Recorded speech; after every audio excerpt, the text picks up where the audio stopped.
Chapter 741, Butler 9 Hillston Borough, inside a high-class hotel. Klein picked up a bottle of exquisitely packaged white wine as he handed it over to the elder opposite him. "Mr. Asnia, thank you for coming. This is a gift of mine. Please accept it. At the latest, I'll make my decision by tomorrow. When the time comes, I might come and visit you in person." He was using such a euphemistic manner to inform the man that he had failed to be selected. To be frank, he was actually rather pleased with Mr. Asnia. He perfectly met his image of a butler, stern, well-mannered, professional, a high level of mental understanding, and is good at handling all kinds of thorny issues. As the oldest candidate who lived the furthest away, he had arrived half an hour ahead of time. He had been patiently waiting outside while Reback and Walter were only 15 minutes early. If not for Rhodes mentioning that the latter two allowed for additional developments, Klein felt that he would have chosen this old gentleman. After all, his main goal was to use the butler's social connections to more easily enter high society so as to make contact with the corresponding targets. The white wine was specially bought from the Intis Srenzo restaurant, costing him £2 since he knew someone was destined to be disappointed while wasting money to travel to and fro by carriage. This could effectively accentuate how generous Dwayne Dantes was and how gentlemanly he was as a mysterious tycoon. In addition, he didn't think it was right to belittle a butler from a noble family. Such people definitely knew plenty of people in high society, many professional butlers, and countless servants due to their past professional experiences. They covered the entire spectrum of people, and they could affect a gentleman's image, and this was a necessary consideration for entering even higher social circles.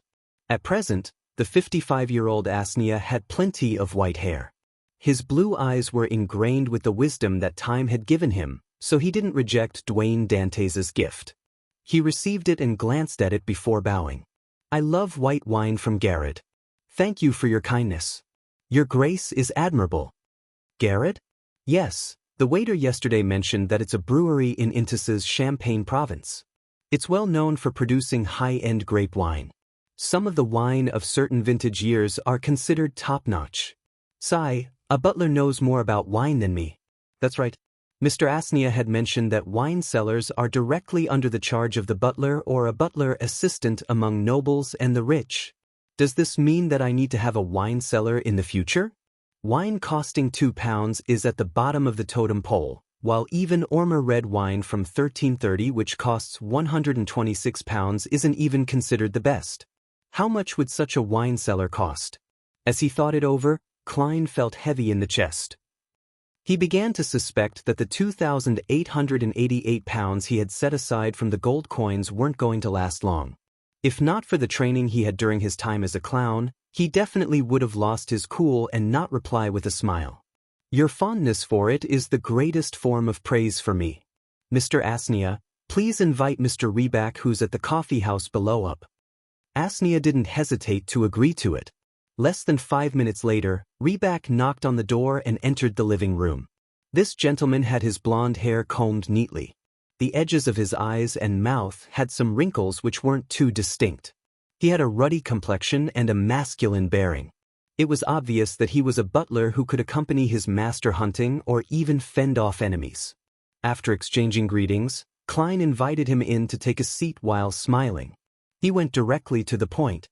"Forgive me for being honest. I don't understand why you would become the butler of Baron Sindras. Your father was the assistant butler to the Negan family, and your grandfather was the land steward of the same family. Many of your ancestors served the Duke and his relatives until they returned to the arms of God. You should have had such a life trajectory as well." Due to Emperor Rosel's influence, the various countries in the northern continent went from using their fief and aristocratic title to indicate their nobility to just their names and aristocratic titles. Only under special formal occasions would they use the former. Of course, there were a few nobles whose names stemmed from their fiefs. Reback gave a standard smile and answered, "Baron Sindras is a newly promoted noble, an old friend of the late Duke. Therefore, I was sent to his family to help him and his family get accustomed to noble life and grasp the corresponding etiquettes." The late Duke he was talking about was the present Duke Negan's father, the Palace Negan who had been assassinated the previous year. Then, why did you leave the Baron's family later? Klein deliberated and asked. Reback answered honestly, although Baron Sindras obtained his aristocratic title via the Conservative Party, he is one of the most famous bankers, investors, and enterprise owners in the kingdom. He was one of the earliest multimillionaires, and he had a strong penchant for the new party. He was willing to provide a certain degree of support to them, creating friction between him and the Conservative Party nobles, including the younger Duke.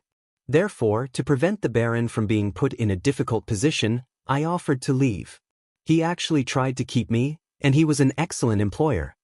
Klein nodded and asked, You believe in the Lord of Storms?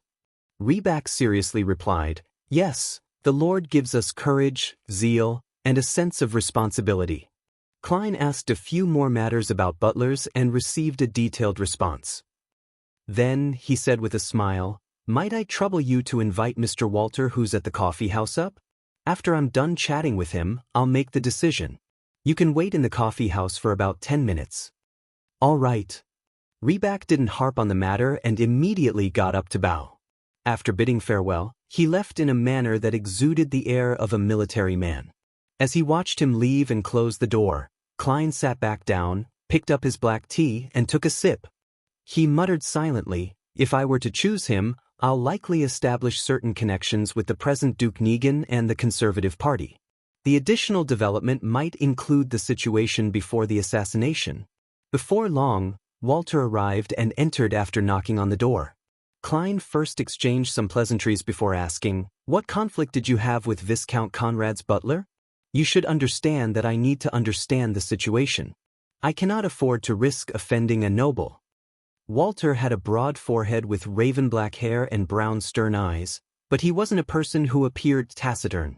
He thought for a few seconds and said, As a butler assistant, I was responsible for the Viscount's children. During this process, due to certain matters, I was appreciated by a particular important figure. As such, I won the recognition of the Viscount, which made the butler wary against me. Later, that important figure passed away due to an accident, and as a result, the Viscount's attitude towards me changed.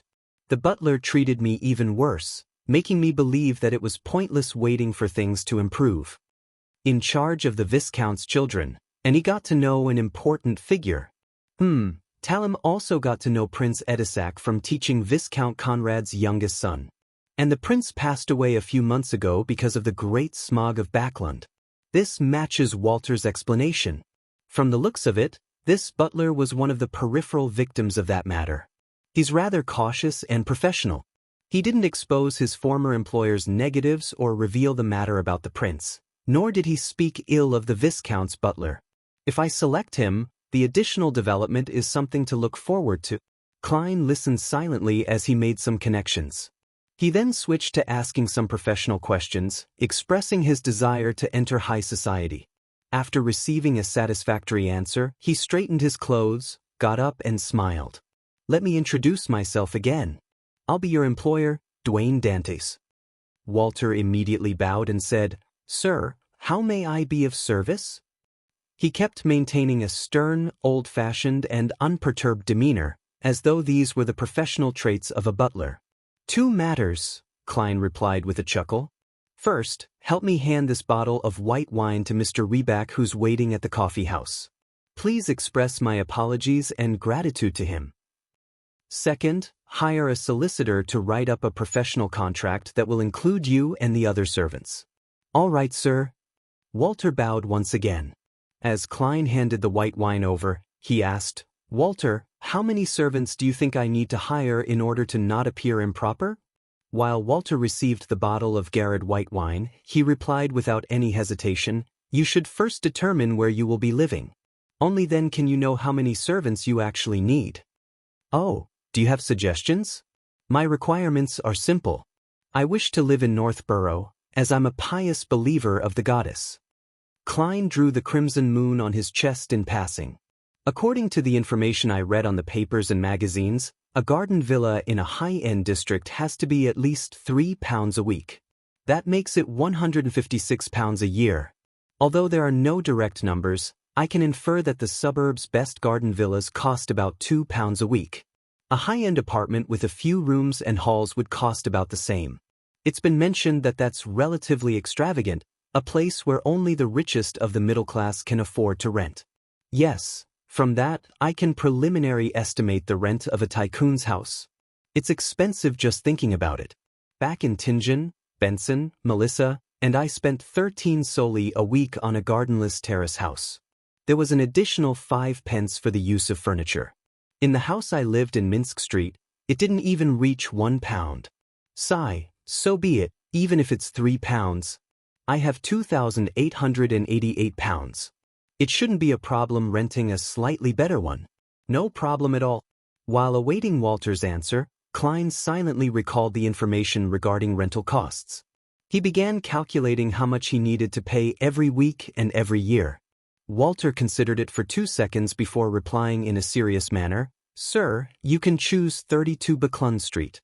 It's close to St. Samuel Cathedral, and it's a 3-story manor with more than 10 rooms. It comes with a stable, a servant's quarters, and a rather large garden.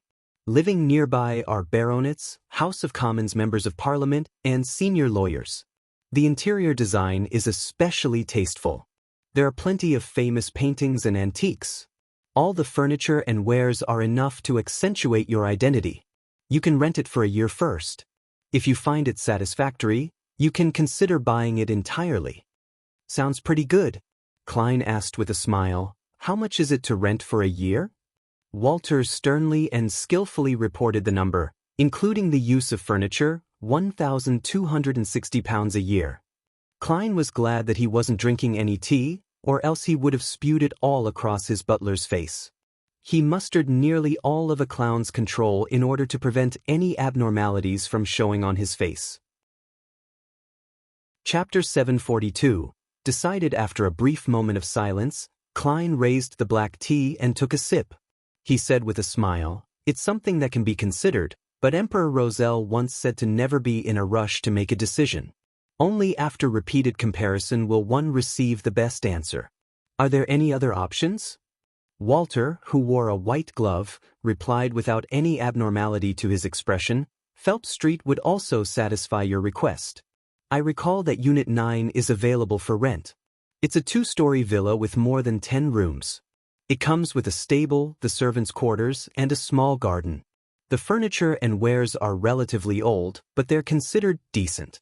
The annual rent is £220. That's quite a reasonable price." "Reasonable.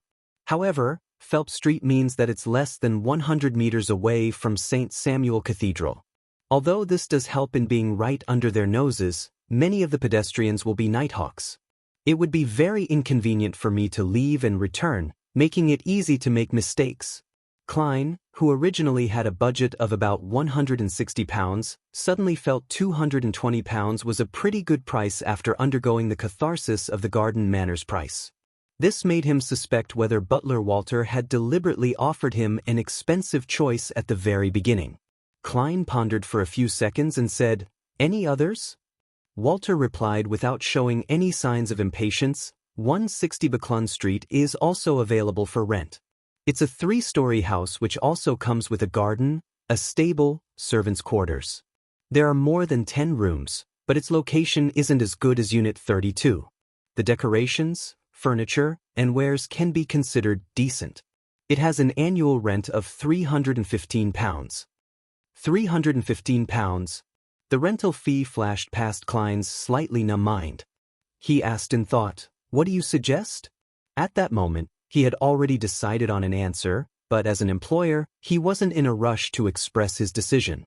This was because he would easily be belittled if his decision had a slip-up in common knowledge. Walter seriously thought and said, 160 Buckland Street. In comparison, the neighbors here will be more helpful in entering high society. As for Unit 32, it's overly extravagant. To rent it immediately will make your surrounding neighbors believe that you lack the necessary self-restraint, making it seem inappropriate. To put it simply, to rent a house costing £1,260 a year so easily will make neighbors define me as an ostentatious nouveau riche. To a tycoon who's trying to enter high society, such a reputation will be terrible. Klein sipped his black tea and asked with a smile, Then, why did you offer me the selection of 32 Buckland Street? Walter unhurriedly bowed and said, Honorable sir, I'm only a butler. My responsibility isn't to decide, but to present all suitable options and give you certain suggestions for your consideration. In a situation where I'm unaware of your exact preferences, I have to do my best to provide you with all possible options. Very professional. He's likely worried that Dwayne Dantes is a nouveau riche who enjoys flaunting his wealth, so he first gave the choice of 32 Buckland Street as a way to probe me, so as to adjust his suggestions and management style. Klein smiled and said, Let's eliminate Unit 32. We shall choose one of the two. Before I make the decision, I'm accustomed to paying a visit. Let's head off after lunch. Yes, sir. Walter continued wearing that stern, old-fashioned expression. South of the bridge, Harvest Church. Emlyn White was wiping the silver candle stands as he was mulling over the clues provided by Miss Magician. A secret beyonder gathering. That's equivalent to providing no clues. It will be rather difficult to pursue the matter. And I won't be able to participate in the gathering in short notice. Emlyn observed himself in the silver stand surface as he combed his hair.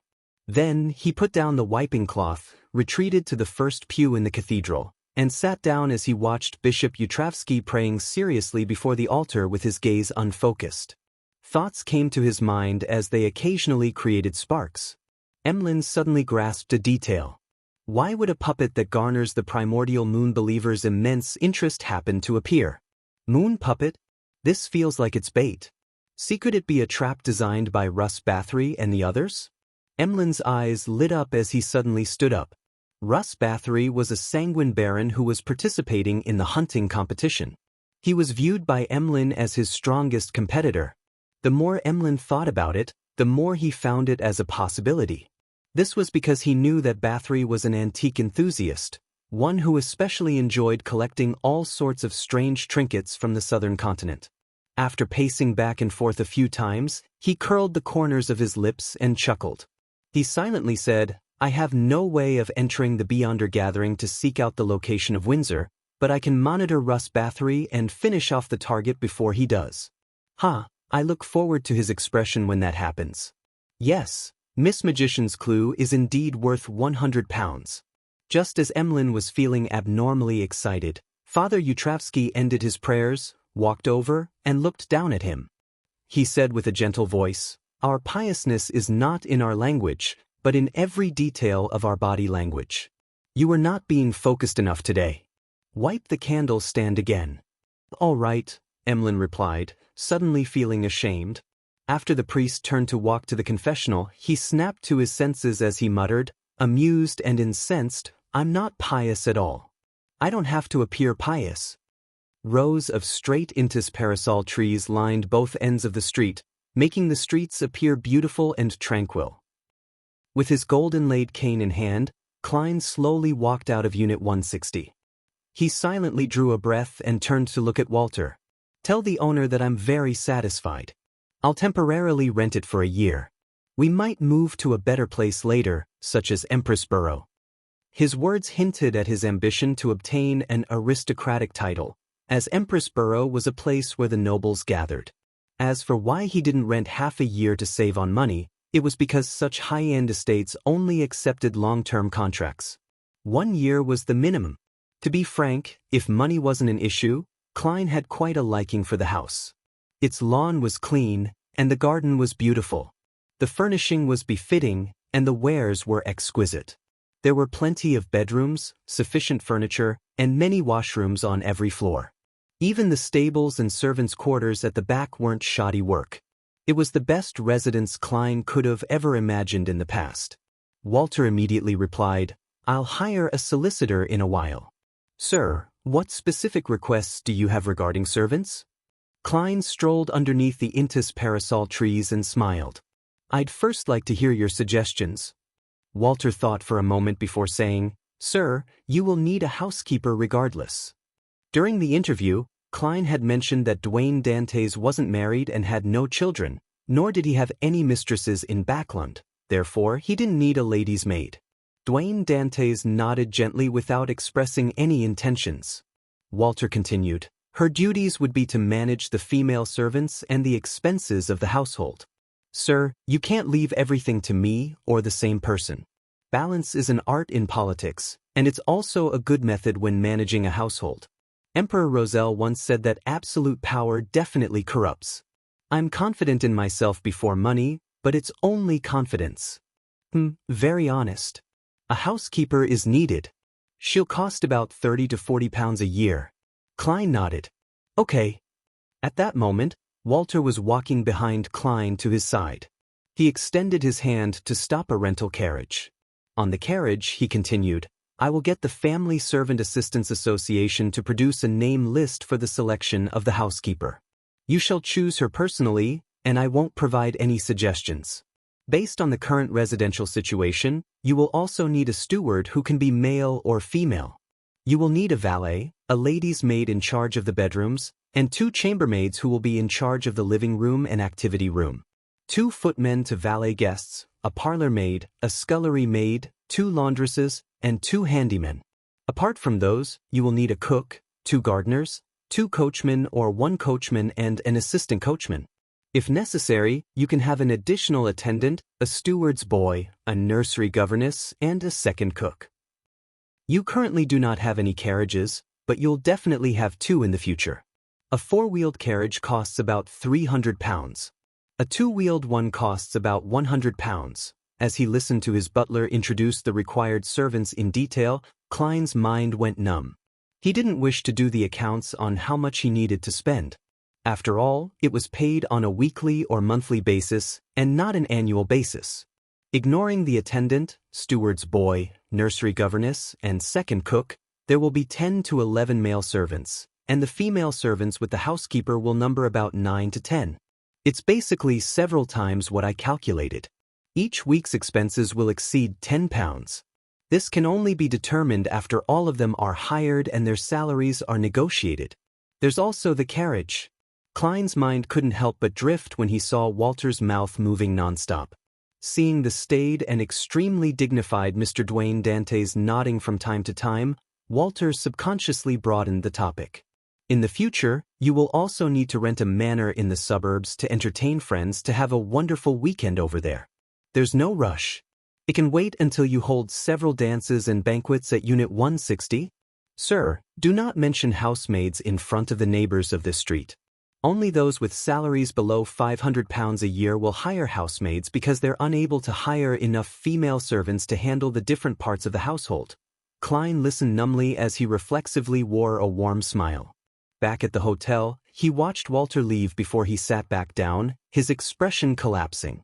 When it was 20 minutes to 3, Klein rubbed his temples and slowly got up. He went into his bedroom and prepared to begin this week's tarot gathering. Chapter 743. A diary page above the gray fog, in the palace with the towering dome. The fool Klein glanced at the sun, who had been pulled up ahead of time, as well as the world who had been conjured in advance. Emanating a little bit of his spirituality, he made contact with the crimson star representing justice, the hanged man, the magician, the moon, and the hermit. Beams of light rose up as relatively blurry figures appeared on the 2 sides of the long bronze table. Justice Audrey, who had just returned from a tree farm leading to the castle, had already changed into a dress. Her sleeves were layered in laces that were filled with lustrous pearls. Like clockwork, she stood up, lifting the corners of her skirt as she curtsied. "Good afternoon, Mr. Fool." Klein instantly felt better as he nodded with a smile in response. Meanwhile, he couldn't help but sigh. To act like a tycoon costs so much money. I wonder how huge the expenditures are for a noble like Miss Justice. After all the members exchanged greeting nods, he looked at the hermit, as he knew that this pirate admiral would likely provide him with new Roselle diary entries. As he had expected, Catlia spoke out, "Mr. Fool, I only managed to find 1 page of Roselle's diary." "Just 1 page? Shouldn't Queen Mystic be able to produce an entire book anytime she wants?" Klein, who had been met with repeated tribulations recently, remained composed as he nodded. "That won't be a problem." Catlia immediately conjured a yellowish-brown diary page. It then seemed to tear through the spirit world and enter Mr. Fool's hands. Klein deliberately looked down, and he was surprised to discover that the beginning of the diary entry didn't have a date. That means that it's a second page from another diary page. Why didn't Bernadette give me the first page? She should be able to figure out dates. After all, old Neil succeeded. Did she not? Or were the diary pages thrown into a mess, and she wasn't able to restore them to the correct order? Does this mean that Emperor Rozel's belongings were vied for by various factions after his death? Some were lost, and at that time, Bernadette was unable to stop them. Only when she became Queen Mystic did she have the ability to get involved. As Klein guessed, he quickly began reading the content on the piece of paper. How surprising! The fourth epic history divulged by Mr. Dorr is getting more and more interesting. This unlucky bastard who's trapped amidst the storm and lost to the depths of darkness told me that the Black Emperor died once and had revived again. Surprisingly, this matches what was said in that ancient secret organization. Back during that gathering, they said that the 9 secret mausoleums of the Black Emperor weren't all destroyed. Even if this deity who walked the land were to perish, he could resurrect. Even if all 9 mausoleums were destroyed, as long as the order left behind by the Black Emperor remained, he had the ability to strangely resurrect. Only with the birth of a new Black Emperor would he be completely obliterated, never to appear again. According to Mr. Dorr's description, the Black Emperor had 3 stages in the process of his resurrection. First is that the uniqueness leaves the person possessing it, turning into an abstract concept. Second is when the subjects of the Black Emperor hear his mighty voice again. The third is that, when fused with the uniqueness, the Black Emperor would reappear in the astral world. The 3 sequence 1 Beyonder characteristics would automatically be returned into the Emperor's hands. This is an order that other true deities are unable to distort or prevent. This way, the sequence 1 Prince of Disorder of this pathway, Blood Emperor, and Night Emperor would be in a rather awkward situation. They might instantly perish, falling back to sequence 2. Mr. Dorr said that back then, the Lord of Storms and the Evernight Goddess had chosen the Night Emperor. They helped him switch to a neighboring pathway, the Judgment Pathway. As such, the Tudor-Trunsoist United Empire fractured. And Blood Emperor Alista Tudor, who was pushed into a corner, made a crazy decision. It was to switch to a non-neighboring Beyonder pathway. He paid the cost of losing his reasoning, becoming a lunatic so as to forcefully advance and become a true god. I have to say that this decision is filled with irrationality. It's almost impossible for it to happen, but Mr. Dorr told me that Alista Tudor eventually succeeded. The craziest true god was born. It's truly fascinating, but Mr. Dorr didn't go into the details since he kept it from me. I asked him which was worse, lunacy or death. He said that it was an obvious choice, death, because as long as one was alive, it wasn't impossible to recover even if one was completely mad. He laughed and gave an example. A crazy true god could use his instinct to mate with all kinds of living beings, giving birth to all kinds of descendants. Through this process, if he was lucky enough, the conflicting Beyonder characteristics would be purged. The lunacy would slowly disappear with time as he improves bit by bit. Mr. Dorr deliberately didn't say if there would be any remnant problems, nor did he explain why almost no one made such a choice, but I could tell that there was definitely some huge hidden risks. I have to say, Mr. Dorr's understanding of true gods far exceeds my imagination. If he was exiled, he might have made an attempt to reach sequence 0. It's no wonder he shows such contempt to Zeratul, and he has zero respect for the various true gods. This only makes me more unwilling to let him return to the real world. There's plenty of information. It's no wonder that Bernadette deliberately chose this diary page. Wait, why did she choose this page? What important meaning is there behind it? Did problems begin to slowly happen to Emperor Rozel from that day until he eventually went mad? Could it be? No way. Rozel's situation back then was similar to Blood Emperor Alista Tudor. His pathway was severed, and the neighboring pathways were blocked by either people or items, making it difficult to reach them. See, could it be that under the immense stress, he made an irrational choice like Blood Emperor, and he had attempted to switch to a non-neighboring pathway? This way, The craziness in his later years was a result of him truly losing his reasoning, not a result of the defamation from others. It's no wonder Bernadette hated and betrayed him but is also trying to figure out the truth. From this angle, certain things have become very interesting. Roselle forcefully ascended to the throne and declared himself emperor, his declaration of the civil code, using the order from Earth's 18th and 19th century to replace the existing order. He wantonly spread his speeches and promoted his sense of aesthetics. Haha, I really belittled this senior of mine. I always thought he was cosplaying Napoleon or Caesar for his own entertainment. So it was him making preparations to become the Black Emperor. No, I saw a few pages of his diary back then. His thought processes were clear, and his emotions were stable. He could even communicate with various noblewomen of different ages. He might not have made the final decision back then but was subconsciously leaving a way out for himself? The civil code probably wasn't deliberate. As a usurper to the throne, declaring new laws is necessary, and from what he could use for reference, the civil code was what matched the situation and flow of history. The actions of him declaring himself emperor later on must be something Bernadette found incomprehensible. She found it difficult to accept. As Roselle's most beloved child, she probably noticed certain abnormalities with her father before he declared himself king. Hence, she chose the longest diary page during that period of the emperor's life to give to Admiral of Stars. Klein couldn't help but make connections, as though the heavy history hidden deep in the fog was being turned over to reveal a page filled with blood and iron. This made him curious about the final trigger that made Roselle go mad. Meanwhile, he also resolved some of his puzzlement. So the resurrection of the Black Emperor is done this way. It's very similar to my previous guess.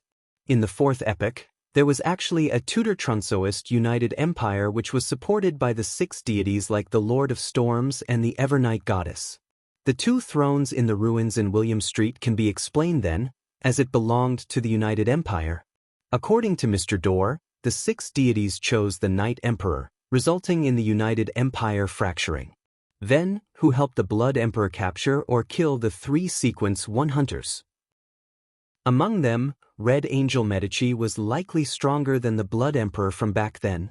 Primordial Demoness? The Primordial Moon? Dark Side of the Universe? Mother Tree of Desire? Klein tried listing possibilities for his guesses, but he had nowhere to begin. He quickly made the diary disappear as he smiled at the hermit. What's your request?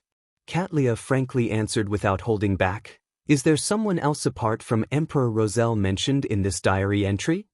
This question made Audrey turn to look at Mr. Fool. Her eyes sparkled as they were filled with curiosity. Even her ears seemed to prick up. Alger was also very interested in the matter. That person definitely wouldn't be an ordinary person to be mentioned in Emperor Roselle's diary. Klein could guess at their thoughts as he couldn't help but lampoon inwardly. It's only because this diary entry was specially selected by Bernadette. If it were any other entries, I'd have to tell you that the other people mentioned are Demoness A, Demoness B, Hunter A, Hunter B, some aristocratic ma'am, some aristocratic lady. After 2 seconds of consideration, Klein, who was leisurely leaning back into his chair, replied with a smile, Mr. Dorr. Mr. Dorr. To be addressed by Mr. Fool in such a manner, it must be an existence that's close to a god, right? Audrey figured out Mr. Dorr's status from the tone and words used as she obtained an affirmative answer. Katlia and company also had similar ideas, but no one knew who Mr. Dorr was. They looked at each other only to be met with the shaking of heads. Seeing Furs and the other members have a uniform reaction, Klein deliberately looked at the lady and chuckled. You shouldn't be a stranger towards him. Ah. Furs wore a confounded look. She didn't feel like she knew a so-called Mr. Dorr. This person seemed to be of a very high level. Chapter 744. Say I'm no stranger to Mr. Dorr? Apart from Mr. Fool, the only one I'm no stranger to will be the 7 deities. Furthermore, I've only been to the cathedral of the god of steam and machinery. As Furs was feeling puzzled, she quickly recalled which high-level existence she could have made contact with. Since there weren't many, she quickly eliminated all the other possibilities.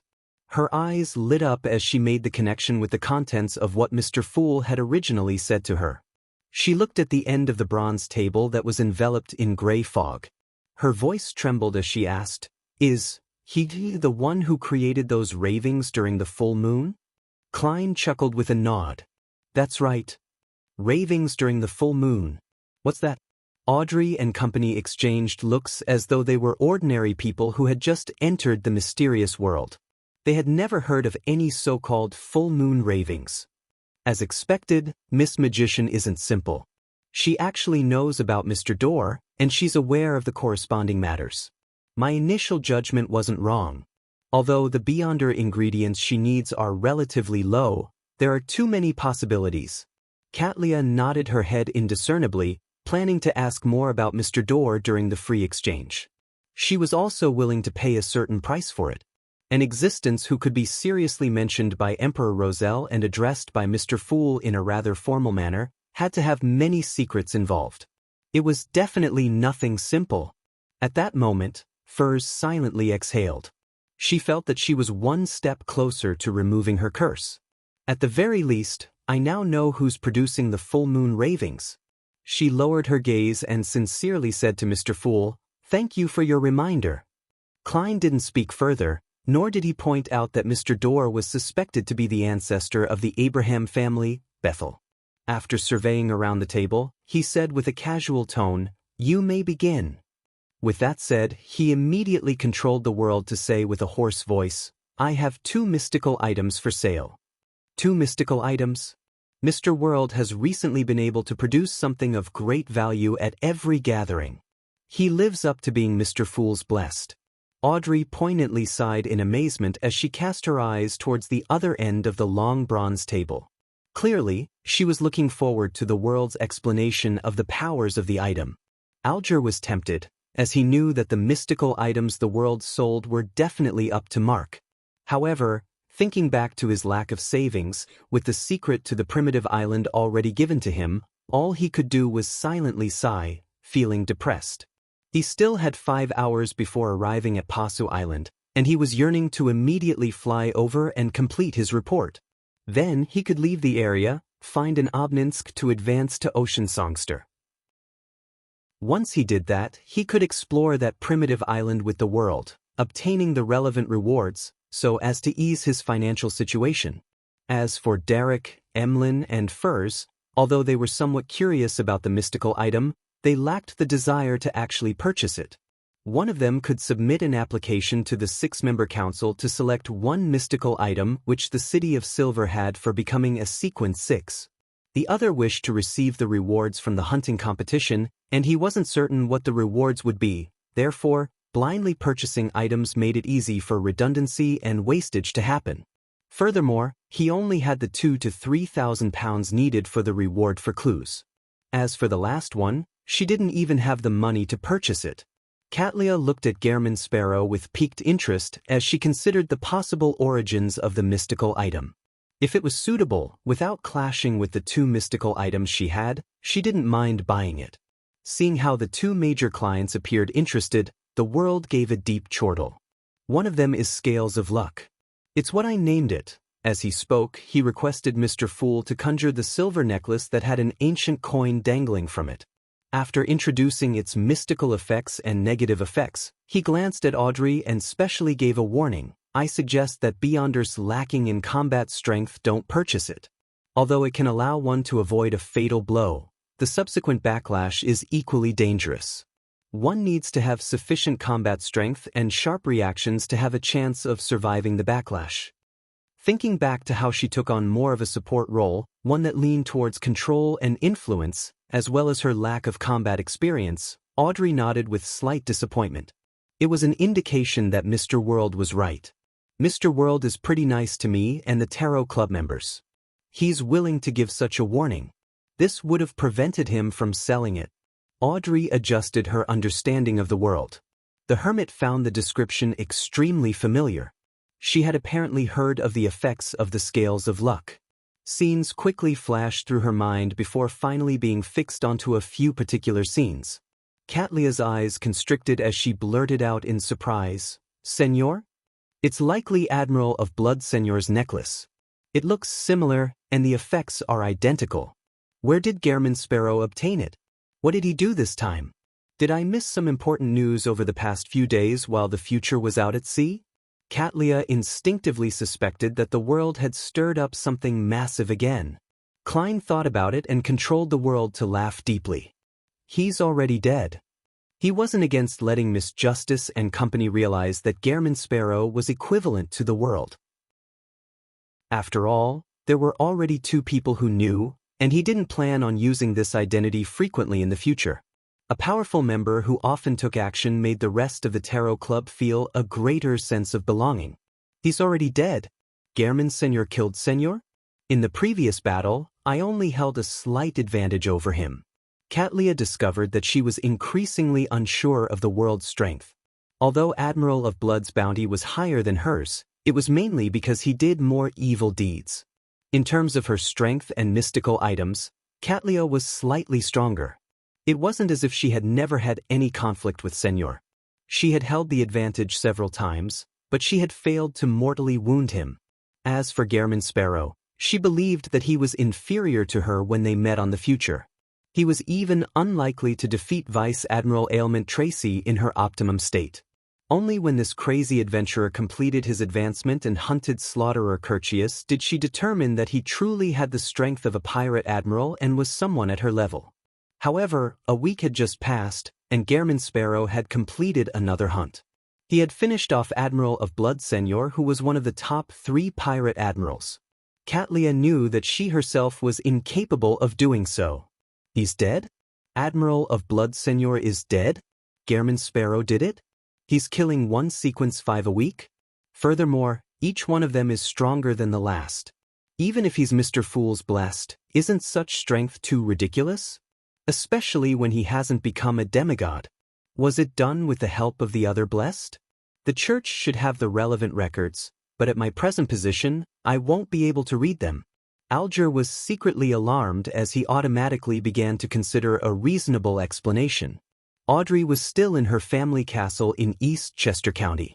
All she read was a few newspapers and magazines that involved the entire nation, so she wasn't aware of what happened at sea. However, from Ma'am Hermit's tone and words, she could tell that Mr. World had done something incredible again. Mr. Hanged Man had apparently mentioned it before. It's Admiral of Blood's name. Mr. World finished off this pirate admiral and obtained his mystical item? How amazing! That's practically what I dreamt of. Back when I had heard of the 7 pirate admirals, I had imagined myself becoming a powerful beyonder to adventure out into the sea to capture all of them and hand them over to the kingdom. So our tarot club is already this powerful. I have to investigate who killed Admiral of Blood. That way, I'll be able to figure out Mr. World's real identity.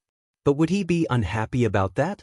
No, he mentioned it himself, so he's likely willing to let himself be known. Audrey thought in glee. Furs, who needed to read various newspapers to obtain material, instantly recalled a piece of news that she had recently read. Admiral of Blood Senor was suspected to have been killed by the crazy adventurer, Gehrman Sparrow. See, could it be that Mr. World is the crazy adventurer worth? No, is the crazy adventurer with a bounty of £50,000? Furs felt respect. She began to believe that he had the ability to help her finish off the Aurora Order Oracle, the suspected traveler, Louis Veen. Emlyn shared similar feelings as Audrey. This was because he seldom read minor newspapers. His area of activity didn't include any information-gathering grounds. As for Derek, he wasn't one bit surprised. He had long confirmed that Mr. World was extremely powerful. Even though Mr. Hanged Man had once mentioned that Admiral of Blood Senor was very powerful, he believed that Senor was inferior to Mr. World due to a lack of any direct impression of him. Katlia said after a few seconds of silence, "How much do you plan on selling it for, or what item would you like to trade it with? If the price is suitable, I can consider it." Great. There's finally someone who's interested.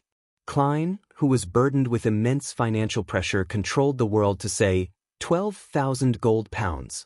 He was afraid Katlia would be frightened away by such a price, so he quickly added, "You can choose to pay a portion with gold coins. That way, All you will need is 11,000 pounds. Klein believed that Admiral of Stars, who had plundered gold-carrying ships from various nations, definitely had some gold reserves. Even if she didn't have much, she could exchange for them from other pirates. This would allow him to make his first payment to Miss Messenger. As for fishing up sunken ships, due to the existence of the Church of Storms, Klein believed that any easily discoverable ships would have long been found by the irascible Storm brothers. Sea King isn't weaker than Sea God, and there had to be a handful of people at the level of Sea King inside the Church of Storms. Katlia did a silent calculation and said, 4,000 pounds worth of gold coins and 6,500 pounds in cash. We can close the deal if you are agreeable. The money wasn't easy to raise, even for her, but she had the Moses ascetic order backing her. Spending about 10,000 pounds to obtain the scales of luck was something that no secret organization would object to, as expected of a pirate admiral. Unfortunately, I have to avoid the Rose school of thought, and I can't clean out Admiral of Blood's ship. Klein made the world carefully consider it before saying, deal. Chapter 745. Knowledge is money finally. At the instant that they reached a deal, Klein heaved a sigh of relief. He felt the pressure on him significantly decrease. Although Miss Messenger had said that the 10,000 lone gold coins could be paid in installments, and she hadn't specified when it would begin, Klein didn't wish to drag out payment for too long, afraid that he would incur the wrath of Rionette Tinker.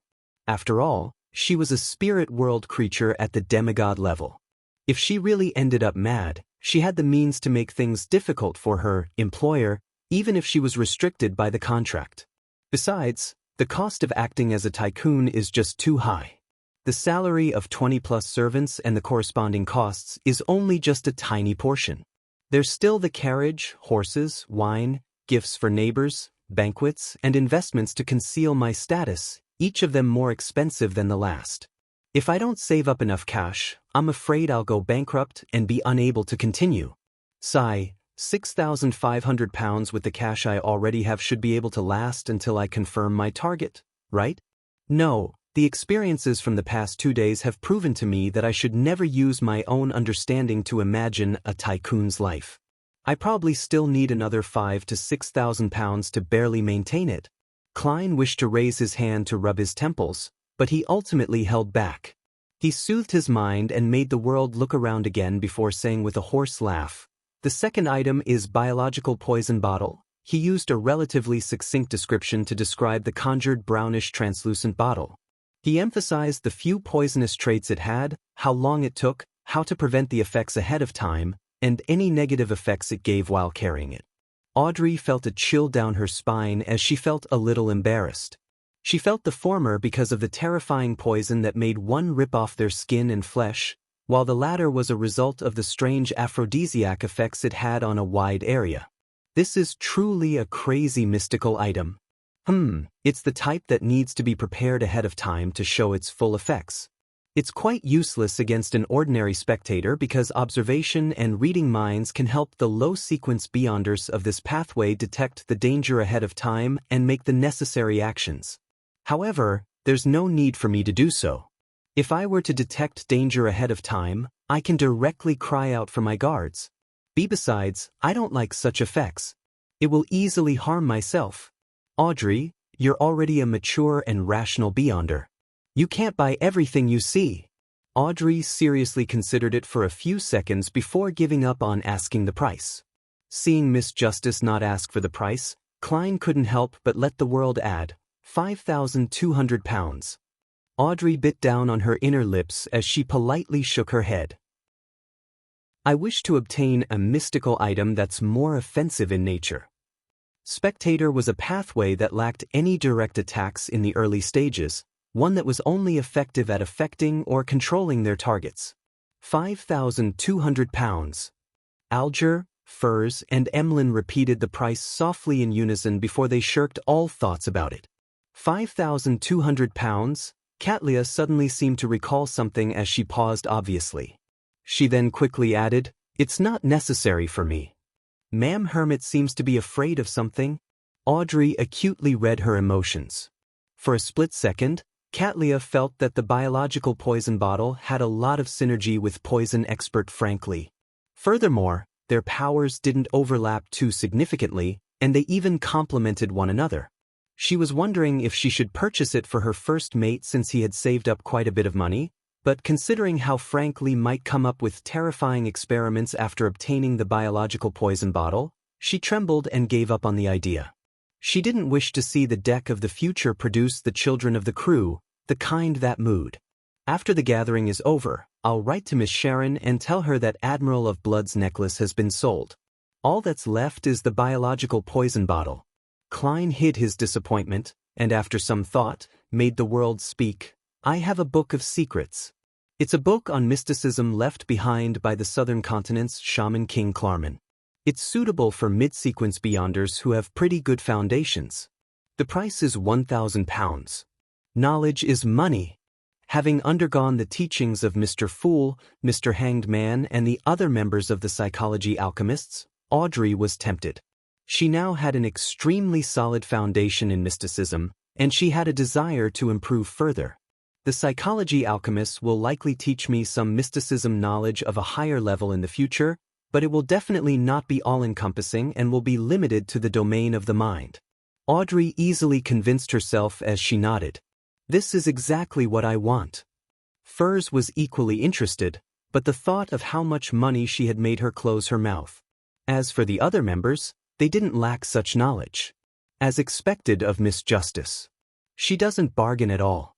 My bottom line was actually £800. No, I don't have one at all. It's not like knowledge can only be sold once. Klein happily made the world chuckle. Deal. However, I have to remind you not to pray to the primordial moon.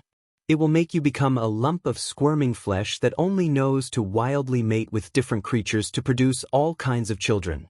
Of course, you cannot pray to other secret existences. It will be equally dangerous. Audrey was terrified by what she heard as she couldn't help but change her seating posture. She then calmed down, turning to look at the end of the long bronze table. She said firmly, I'll only pray to Mr. Fool when holding a secret ritual. She had spoken with utmost sincerity and without any hypocrisy. Miss Justice really worships and trusts the Fool. Klein felt touched and a little ashamed. This was because the sea god scepter's domain didn't overlap with the primordial moon. He was unable to provide an effective response in certain rituals. All he could do was attempt to use some of the powers of the mysterious space above the gray fog as feedback. Following that, as the Fool, he expressed his attitude on the matter, very good. Meanwhile, having achieved his goal, he made the world say, I have an interrogator beyonder characteristic here for just £1,200. How many items does he have? Furs was dumbfounded. Considering how Zio was still lacking in money and lacked the corresponding formula, all she could do was retract her gaze and pretend as though she hadn't heard him.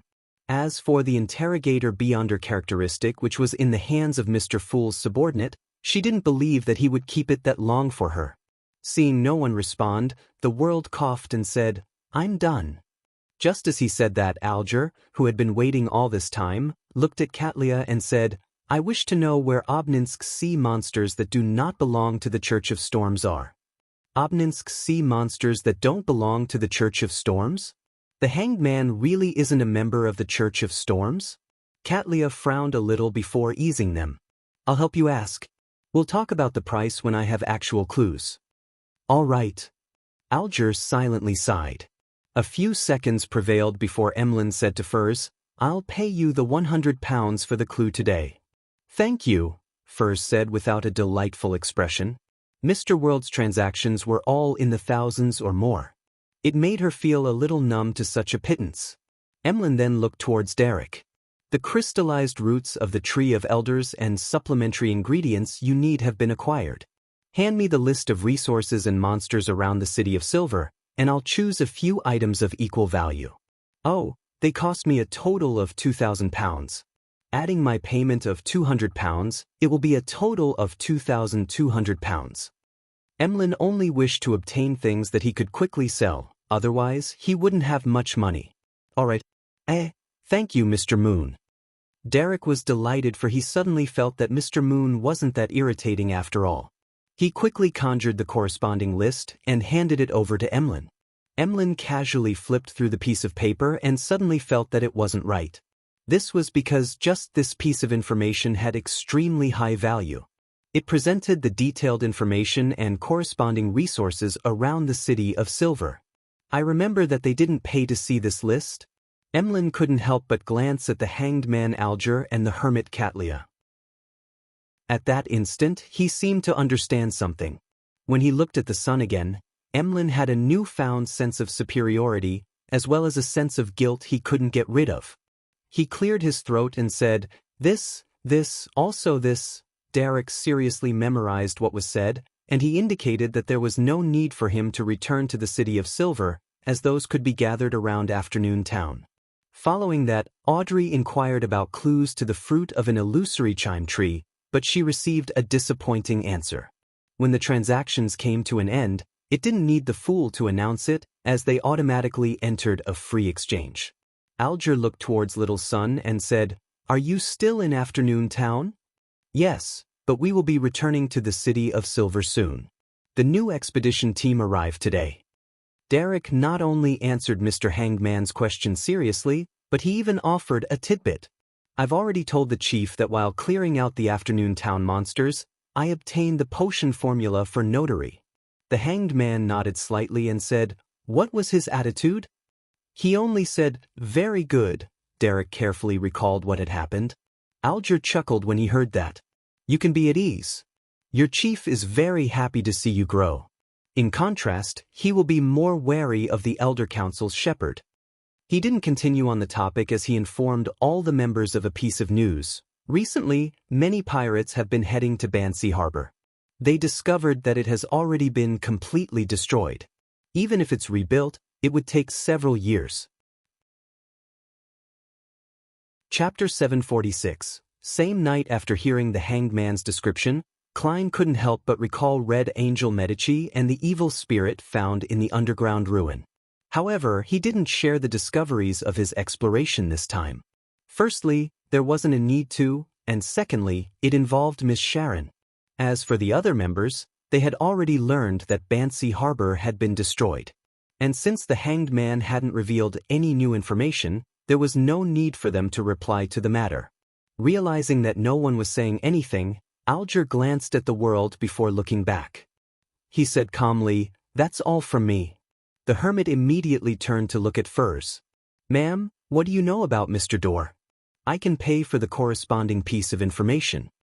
Furs, who didn't wish to expose her problems, suddenly hesitated when she heard the latter half of the sentence. She was momentarily tempted. "Payment? I wonder how much Ma'am Hermit can pay me. I don't really know much about Mr. Dorr either. Furthermore, some of the knowledge stems from Mr. Fool's words." Furs looked to the end of the long bronze table once again and asked, "Honorable Mr. Fool, can I tell her?" As he met her every full moon, Klein knew that Miss Magician's financial situation wasn't in the best of states, so he smiled with a nod. "Yes." Furs silently heaved a sigh of relief, turned to Catlia, and said, £500. You can request for a private exchange." Catlia didn't bargain. After some thought, she said, "There's no need. Just say it directly." She wished to see if the other members would be able to figure out more about Mr. Dorr from Miss Magician's description. Furs nodded and deliberated over her words. "I once obtained a mystical item that helped me traverse the spirit world. But after using it, I would hear strange ravings every full moon or blood moon. It would inflict an excruciating pain upon me that puts me on the verge of losing control. And according to Mr. Fool, these ravings come from Mr. Dorr." She paused and added, "He might be asking for help." So Furs has been silently suffering such pain. She usually doesn't show it, acting as though she greatly enjoys life. As Audrey subconsciously pitied her friend, she began wondering how she hadn't discovered anything abnormal about Furs with her spectator powers. Mystical item that can traverse the spirit world. Ravings during the full moon. Suspected to be asking for help. Catlia repeated Miss Magician's key points as she nodded with satisfaction. "Thank you for your description." She then swept her gaze at the other members, regretfully realizing that no one else had any additional reaction. The free exchange continued and soon came to an end. Watching the other members leave and helping them complete a few transactions, Klein returned to the real world as he sat in his reclining chair, feeling relaxed as he rested for a while. Following that, he walked to his desk, and he picked up a pen and paper to write to Sharon. He told her that the scales of luck had been sold, leaving only the biological poison bottle for sale, as well as the lunatic beyonder characteristic. After folding the letter, he wrote the information such as 126 Guard Street, Hillston, and Ma'am Miriam. Then, he opened his iron cigar case and made Admiral of Blood Senior silently appear beside him. This wraith acted like a valet as he humbly picked up the letter on the table before vanishing from the room. A few streets away, a letter appeared out of nowhere in a mailbox as it fell inside. Eastchester County, the Hull family manor. Audrey looked at the mirror with her unfocused green eyes as the contents of the Book of Secrets filled her mind. This knowledge formed an illusory book that appeared upon being recalled. She could then flip to the corresponding page simply by willing it. This was a result of Klein directly using a portion of the powers from the mysterious space above the gray fog to create a product that was a fusion of information bestowment and the seer's dreamscape ability to recall it. It could last a week or two. And this was sufficient for Audrey to finish reading the Book of Secrets. If she had anything she couldn't recall in the future, she could always request for a bestowment. Mr. Fool's condition seems to be improving. Audrey thought in delight as a twinkle gradually returned to her eyes. She stood up, walked to the door, and said to the bored golden retriever who was sprawled on the ground outside, "Susie, you don't look ladylike enough this way." Susie looked around warily and twitched her nose before saying, "This is the most standard action during hound training." "But you aren't a qualified hound?" Audrey lampooned as she said with a smile, "I thought you would reply." "Audrey, I'm only a dog," Susie replied in a serious manner. An excessive use of repeated words makes it easy for others to grasp your personal habits and mental gymnastics. "Audrey, that's what that book on psychology wrote." Audrey was momentarily at a loss for words. At that moment, she saw her father, Earl Hall, with his valet and attendant walking up the castle's staircase. Even though it was sunny outside, this place remained dark and gloomy. There were even candle stands that had been lit.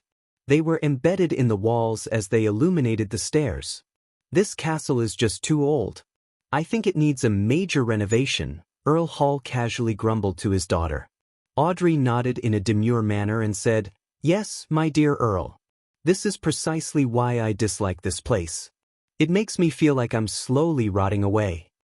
But I'm actually spending £13,000 a year to repair this place," Earl Hall said with a regretful chuckle. Audrey glanced at Susie and smiled at her father. "Father, is there something for me?" Earl Hall pointed at the papers in his attendant's hands. A telegram from Backlund. "Someone is selling 10% of the Backlund by company. Are you interested? I think this industry has a very bright future, and it's currently far from reaching its lowest estimated prospects." Bike. Audrey found the word rather unfamiliar as her eyes darted around, her expression slightly confused. Earl Hall smiled at his daughter. "It's a kind of machinery with 2 wheels that allows a person to ride on it. You can understand it as a carriage for the ordinary person. In Lone and Backlund, the majority of the population doesn't mostly comprise of the nobles or businessmen, but the ordinary people who engage in labor work. Next would be the type of people with some technical skill and standing. This is the target audience of the bike. They have absolute numbers as well as the required ability to purchase it. Even if 10% of them are willing to buy a bike, it will lead to quite a wonderful development for this company. Yes, they hold the corresponding patents." Audrey trusted her father's foresight, and she could understand the prospects as described by him. She nodded gently and said, "How much would the 10% shares cost?" "According to preliminary estimates, the Backlund Bike Company is currently valued at £50,000. This is because the product's advertising and sales campaigns still needs time to develop further. Therefore, you can't naively believe that the 10% shares are only worth £5,000. I suggest that you bid £8,000 in the first round of bidding, with a bottom-line price of £15,000. I will send people to help you in this matter, Earl Hall answered succinctly. About £10,000. I've mostly used up the cash for this month. Clearly a little embarrassed, Audrey said, Father, I won't be able to produce that much money on such short notice. And selling my shares, estate, collections, or await their profits will require some time. Earl Hall laughed out loud. There's no need to go through so much hassle. You can mortgage your shares in the Backlund Munitions Corporation or Pritz Commercial Marine Company to the bank for a short period of time to obtain the cash. Once the matter is complete, you can mortgage the shares in the Backlund by company for a longer period of time, using the mortgage loan to pay off the first loan. This way, you'll only need to pay about a week to 2 weeks of relatively high interest to complete the trade. And the bike company's dividends a year would be enough to cover the interest of the long-term loan. You'll then be able to patiently wait for its value be recognized, and that's a high-probability event. Although Audrey had never received a complete education in commercial finance, she wasn't too unfamiliar with such matters with a major banker as her father. Some thought had allowed her to understand the entire process as she asked as a form of confirmation. That's to say, I only need to pay about £200 to £300 to obtain 10% of the bike company's shares? Or lower, Earl Hall said with a smile. Audrey understood her father. As the largest shareholder of the Varvat Bank, as well as the fourth largest shareholder of the Backlund Bank, he had the ability to help his daughter to obtain the most reasonable interest for a short-term loan. Thank you, my dear Earl. Audrey smiled as she curtsied. Under the moonlight, with the dark blue seawater nearing the color of black, Alger Wilson stood at the bow of the ship as he watched the silent outline of Pasu Island. This was the headquarters of the Church of Storms, a land where a true God's grace was showered. As a middle-ranking member of the church, Alger recalled himself coming here only 3 times. The first was him finding the Blue Avenger and after advancing to Seafarer. The second was his report last year, and this time. And very long ago, as a mixed blood with dark blue hair, he had been selected to enter the headquarters to be a member of the children's choir, but without any talent in singing he was soon dismissed. He returned to the chapel on the island where he was born to be a servant. And the priest there was an extremely violent superior to his subordinates. Every time he recalled that piece of history, his expression would turn extremely livid, fortifying his thirst to become a high-ranking member of the church. Amidst the wind, the Blue Avenger silently cruised forward into the harbor. In Backlund, which had also ushered in the night, Emlyn White, who was dressed in a starched formal suit and top hat, infiltrated the residence of another sanguine baron, Russ Bathory. He believed that Russ would be taking action soon to reel in his bait. And for a sanguine, a night with the crimson moon was very suitable for hunting. After an unknown period of time, Emlyn's eyes suddenly lit up. He saw a figure leap from a window facing the house's rear before landing silently on the ground. Chapter 747. First blood under the crimson but gloomy moonlight. Emlyn took out a metal bottle, twisted its lid, and downed it. Then, he seemed to transform into a shadow as he drifted over the surface of the wall, quickly and silently following Russ Bathory. Sanguine were always known for their speed. The 2 barons ran through the sides of the dark alleys and streets, one after another, spending more than half an hour to arrive at the messy and dirty East Borough where they stopped in front of an old apartment. Seeing Russ Bathory choose to climb the pipe, and using the most stealthy approach to head for the 3rd story, Emlyn slowed down his pace and didn't rush to follow behind him, as he would be easily discovered. After 2 seconds of serious consideration, he picked up a translucent perfume bottle, twisted it open, and pressed down on it, scattering the liquid inside it onto his body. This potion only had one use: eliminate his smell to make it identical to his surroundings. After putting down the bottle in his hand, Emlyn raised the brass bottle and downed the liquid inside. A potion's professor sure is troublesome, he mumbled, looking down as his hands became transparent. The brass bottle seemed to be floating in front of his sleeve.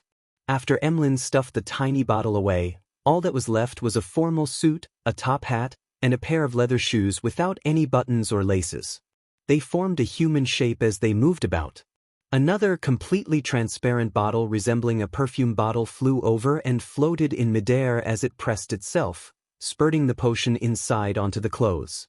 Following that, the suit, top hat, and shoes turned faint and completely disappeared. After completing his invisibility, Emlyn glanced at the apartment where Russ Bathory had entered. He silently climbed a pipe, and he chased after him with extreme speed. While the window was still ajar, he floated inside like a transparent cloud, without causing so much as a stir. He hid in the corner as he watched the thin-faced but charming Russ Bathory search for the target. The latter slowly frowned since the place was empty. There wasn't even a mosquito, much less a person, despite the former becoming active in the past week. And this sanguine baron had already confirmed that the moon puppet was here. Suddenly, a creaking sound broke the frozen silence. The apartment's main door opened as a woman in a black dress leisurely walked in.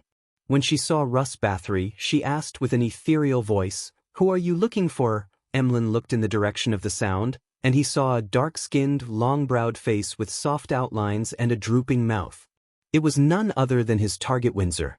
However, in Emlyn's eyes, this primordial moon's devout believer had certain differences from her portrait. He discovered that her eyes, eyebrows, and mouth were curved up, like they were mimicking the crimson moon. And her forehead, cheeks, neck, and every layer of skin that she exposed had patches of withered grass and flowers. Man, what did Russ Bathory sell to her? Why would she become like this? Emlyn jumped in fright as he felt the hair on his back stand up. Meanwhile, withered grass mixed with dried flowers grew from the floor, walls, door, and ceiling in swaths. They began to isolate the room from the outside world, creating an extremely strange scene. Once Russ Bathory caught the smell of danger, he didn't attempt to converse with her. Without any hesitation, he took out a metal bottle and downed the liquid inside. He threw the bottle as his body dragged out after images as he pounced towards the mutated Windsor. His fingernails extended as they swirled with black gases. The withered grass and dry flowers that were embedded in Windsor's face made her look like a huge doll. She met him at an equally fast speed, clawing at Russ Bathory without any aversion to being injured. Bang, bang, bang. After a series of collisions, Russ Bathory was sent flying back as he slammed into the wall. His sleeves were ripped apart, revealing the bone-deep scratches on his skin. And in the midst of his flesh, the withered grass and dried flowers slowly grew from the inside out. What a monster! This was the first time Emlyn was encountering such an enemy.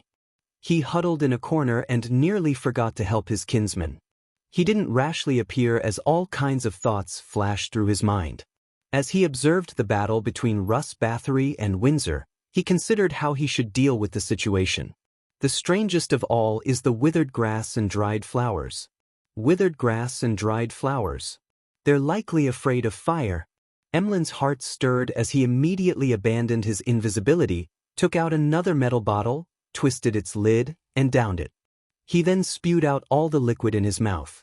The grayish-red liquid ignited upon contact with air, extending its scorching flames to the side.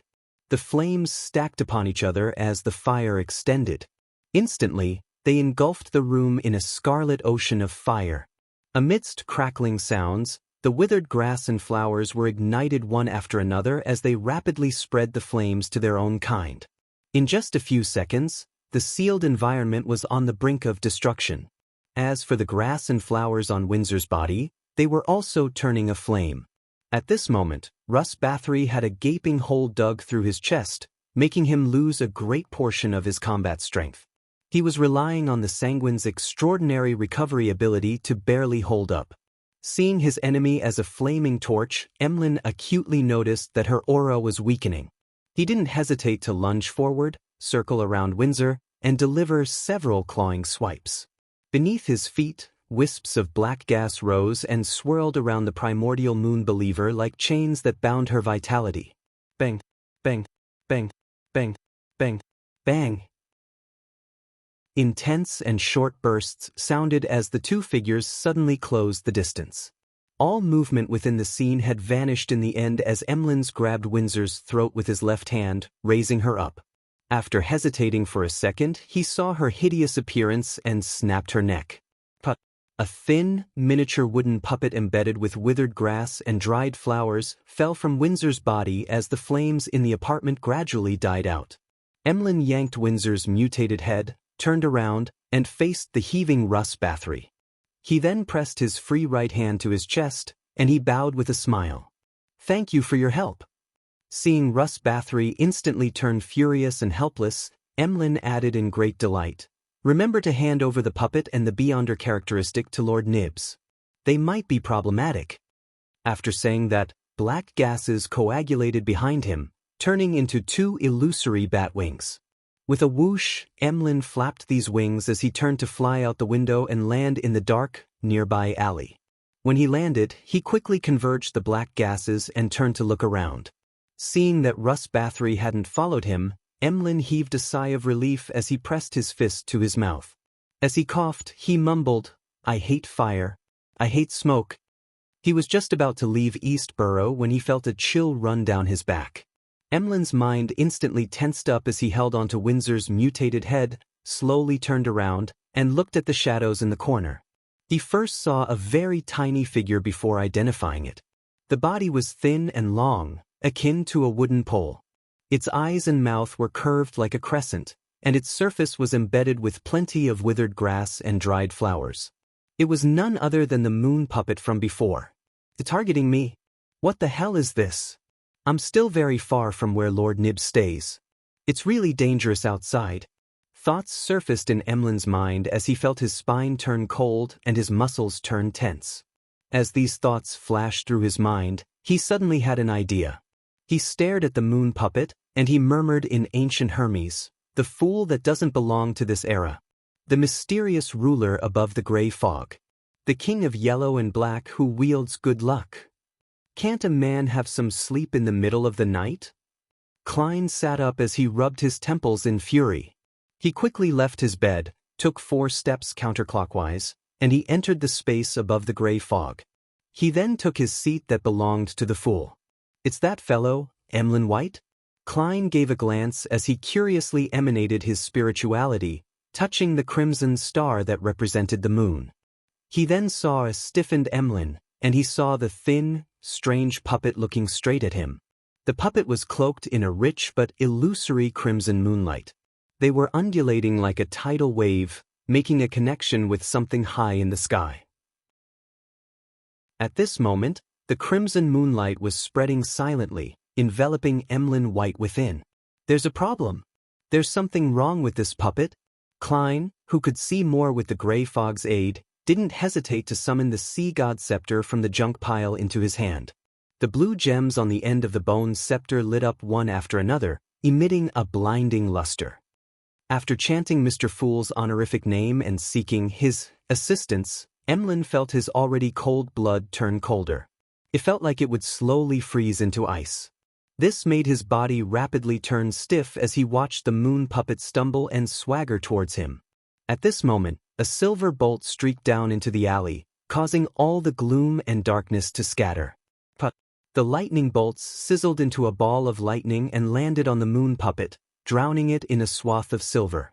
The burst of light dissipated immediately as the strange puppet was left charred black. It lost its decorations as it collapsed.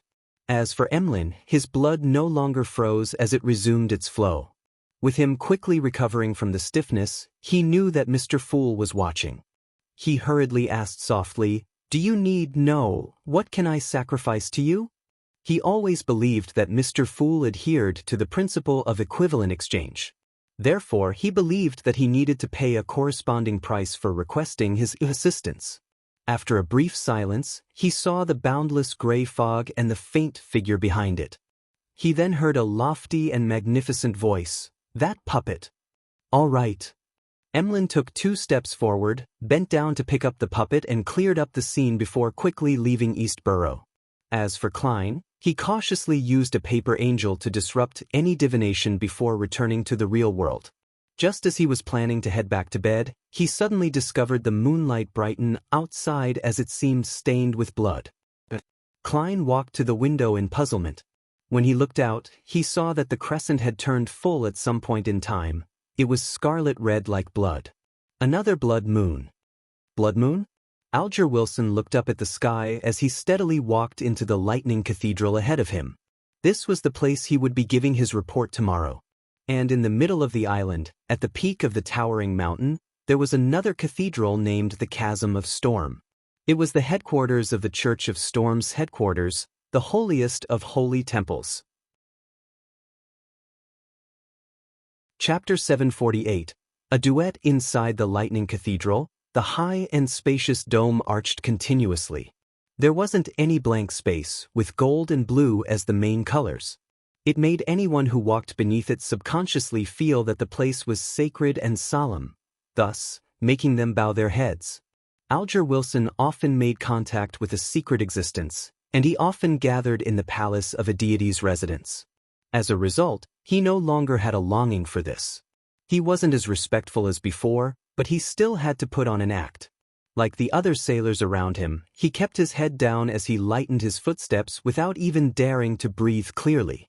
In the silent atmosphere, they were led by the priest all the way to the clergyman's quarters at the back of the cathedral, with each of them getting a room. After closing the door, Alger saw the sanguine moonlight shine into the window. It made the environment turn cold and sinister, as though countless wraiths seemed to be observing the real world through a thin curtain. Every time the blood moon appeared, one's spirituality would be enhanced. Powers that stemmed from spirituality and hell would receive a significant boost, while the negative emotions of living beings reached an explosive state.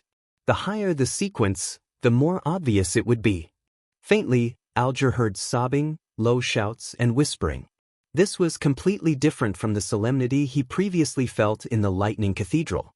Illusory arms appeared before his eyes as they reached outwards from the walls, floor, and ceiling like a three-dimensional pale forest. Alger knew of the abnormalities of the blood moon, so he removed his captain's hat without panicking at all. He entered the bathroom and washed his face. During this process, he suddenly heard a distant singing voice. The singing voice was indistinct, as though it came from the middle of the island. It kept echoing endlessly as though it was right beside Alger. It didn't make him feel horrified, for it was akin to a woman who was away from her family and loved ones, singing slowly and sadly as she looked at the surging tides. Alger pulled at a towel and wiped his face before cocking his head to listen. He gradually frowned as he took out a small iron box from his priest robe's inner robe and placed it close to his ear. In it was the ocean songster beyonder characteristic he had purchased from the world. He suspected that the residual mental imprint on it was temporarily enhanced by the blood moon. As the metal box came close, the singing by Alger's ears instantly became partially clear, melancholic, sorrowful, wistful, and painful. But apart from that, there was still the ethereal and ancient voice sounding from it, forming a clear boundary with the clear singing as though they were in a duet. Whose voice is that? It sounds like an elf's. An item in the church that stems from the elves. This ocean songster beyonder characteristic on me comes from an elf? Alger nodded as he came up with a theory. Due to them sharing the same sailor pathway, the Church of Storms had always been in search of elvish relics. They were used to concoct potions, made into sealed artifacts, or isolated underground. Those with relatively fewer negative effects were rewarded to clergymen. Therefore, it wasn't odd that something similar would be stimulated on the night of the blood moon. If it's a mystical item, there wouldn't be a problem. If it's a sealed artifact, it means it's definitely not simple if the voice can penetrate the isolation barrier. Alger reined in his thoughts, brushed his teeth, and went to bed. He soon fell asleep and had a dream. After an unknown period of time, Alger suddenly felt a little lucid, vaguely aware that he was having a dream, but he automatically sized up his surroundings. He discovered that above him was rippling dark blue seawater which was stacked up layer after layer and blocked the view of the sky. Ahead of him was a beautiful palace made of coral. It was tall, spectacular, dark, and gloomy. Alger subconsciously walked towards the palace, walking into the open doors. Inside were columns of coral that held up an exaggerated dome. The walls and dome were filled with murals depicting the terror of a storm. Over 100 meters away, There was a throne embedded with sapphires, emeralds, and lustrous pearls above a 9-stepped staircase that was extremely striking. Alger looked over and saw a woman in a complicated ancient dress sitting on it. Her hair was black and held up into a bun. Her facial outline was soft, and her features were exquisite. She had a beauty that seemed timeless. The woman's expression was core and her ears sharp. Her deep brown eyes looked down at Alger from a commanding position. In her hand was a golden wine cup with complicated patterns.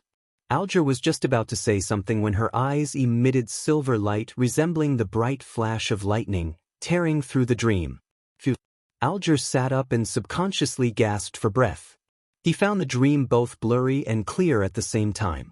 The woman's appearance was blurry, as well as the details of the murals and coral palace, but her eyes that contained lightning and her sharp ears were clear. A high-ranking elf? Under the effects of the blood moon, her relics resonated with the ocean songster beyond her characteristic I have, resulting in it influencing my dream? As Alger guessed, he wondered which item it would be. Due to his limited standing, the number of sealed artifacts and mystical items he knew were limited. However, he knew certain knowledge that others didn't know, so he quickly thought of a possible target. Calamity Kohainam. The Book of Calamity she left behind has likely been sent to Pasu Island. After making the report and departing, I'll seek Mr. Fool's advice and see if there will be any unexpected influences regarding this matter. Alger didn't dare recite the Fool's honorific name in the Church of Storm's headquarters. After daybreak, he didn't show any signs of abnormality. Under the servant's lead, he entered a room with a long table, and he was questioned by 3 mandated Punisher deacons. Among these 3 deacons, only one of them possessed dark blue hair. This was because this wasn't a necessary change that would happen from consuming the Sailor Pathway potion. However, this trait would quite stubbornly be passed down, just like the elves. Many of them with black hair would end up with blue hair. Nowadays, mixed bloods with elvish blood mostly had blue hair. Alger sat at the end of the long table as he systematically answered the deacon's questions. He mentioned what he had done at sea, what he had planned to do, and what he had succeeded, as well as his failures. And this would be compared to the description from his crew to prevent anyone from lying. Towards the end of his report, the deacon with dark blue hair glanced at Alger. He asked with a hoarse voice, "Do you know Admiral of Stars Catlia?" "Not only do I know her." Alger was nearly taken aback as he answered after some thought, "I met her at the pirate convention." The deacon didn't harp on the question as he directly said, "Think of means to get to know her. Try to investigate Gehrman Sparrow's situation from her." "So that's how it is? It's because Gehrman hunted Admiral of Blood?" Alger deliberately asked, feigning his ignorance. "What did Gehrman Sparrow do again?" The dark blue-haired deacon said in a peeved manner, "He nearly destroyed Byam." "All right, this isn't something you should know. In summary, remember, Gehrman Sparrow is a very dangerous person. There's a secret cult backing him. That organization has a demigod that's at odds with the Rose School of Thought." "Nearly destroyed Byam? A demigod in the organization? At odds with the Rose School of Thought?" Alger deliberately didn't hide his shock. He originally imagined that a focus was placed on Gehrman because of his hunting of Admiral of Blood Senior, but who knew that the reason was far more complicated and ludicrous than he had imagined. What did Gehrman Sparrow do? When I pass by Byam, I should find the actual spot to take a look. Also, isn't our tarot club's archenemy the Aurora Order? Isn't Mr. Fool always targeting the true creator? Why did it change? No. Why is there the additional Rose School of Thought? Alger muttered to himself inwardly. As for the tarot club having a demigod, he wasn't surprised. He even found it logical. How could an ancient existence not have a demigod under him? Besides, back when Vice Admiral Hurricane Kalangos died silently in a strange manner, he was already convinced that Mr. Fool had a high sequence blessed. Thankfully, my meeting with Gehrman was very secretive. Otherwise, things would be troublesome. Alger listened in silence without asking any questions. Like before, he accepted the missions and got up to leave the room.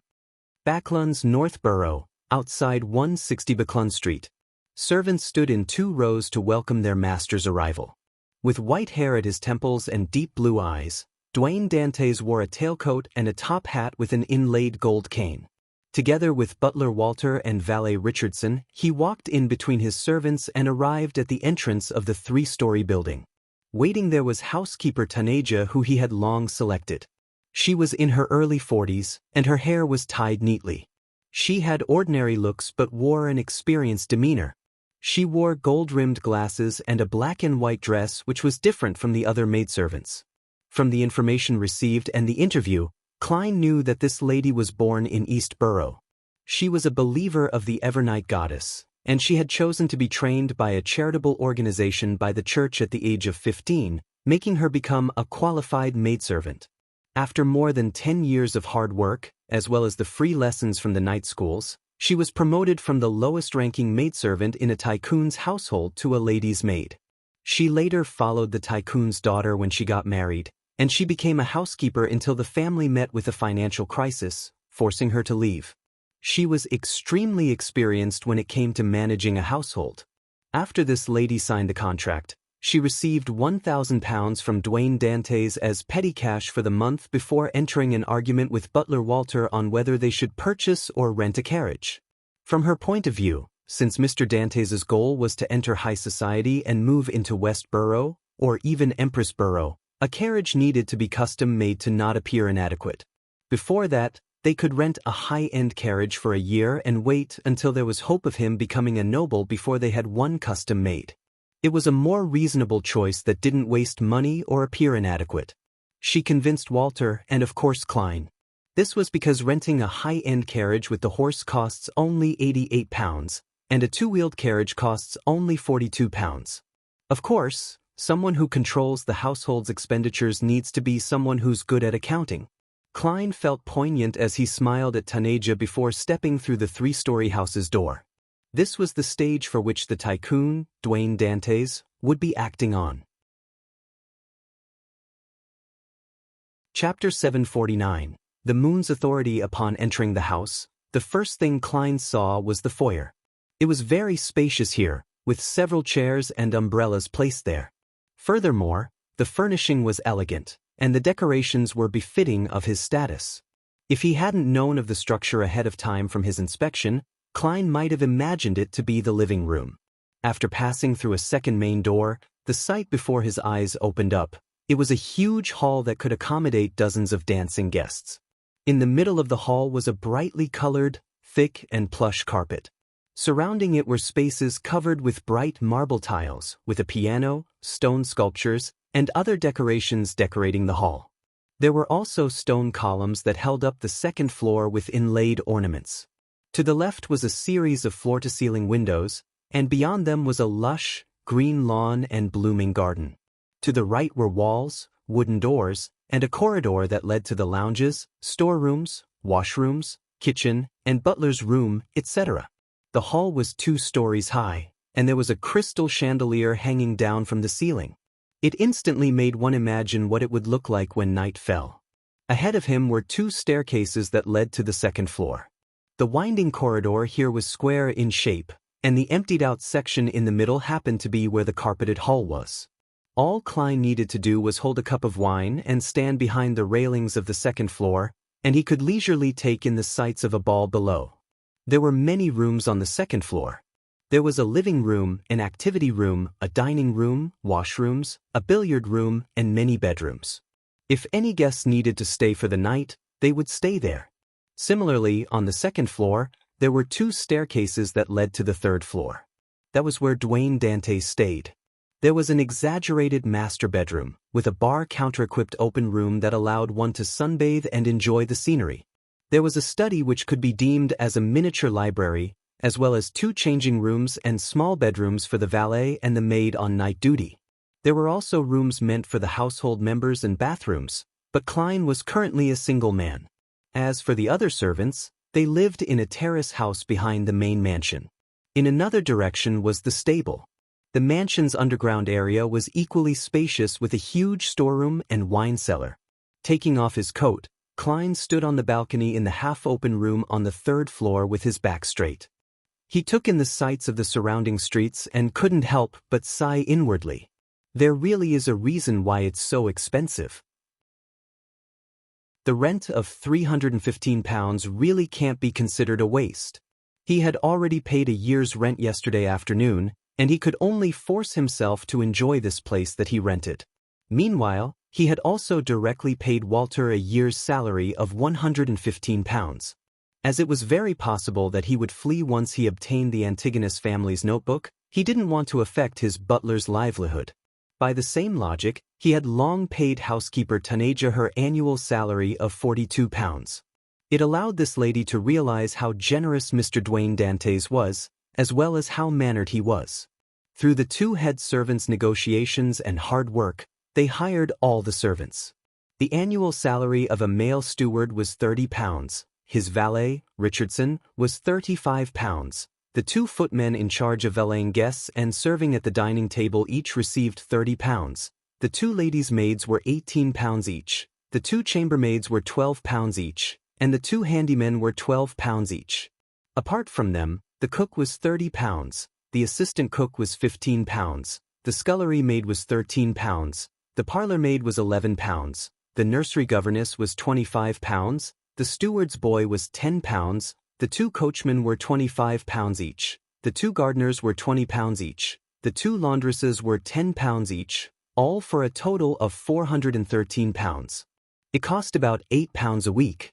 Together with the two head servants' annual salary, Klein needed to pay £570 a year, making it approximately £11 a week.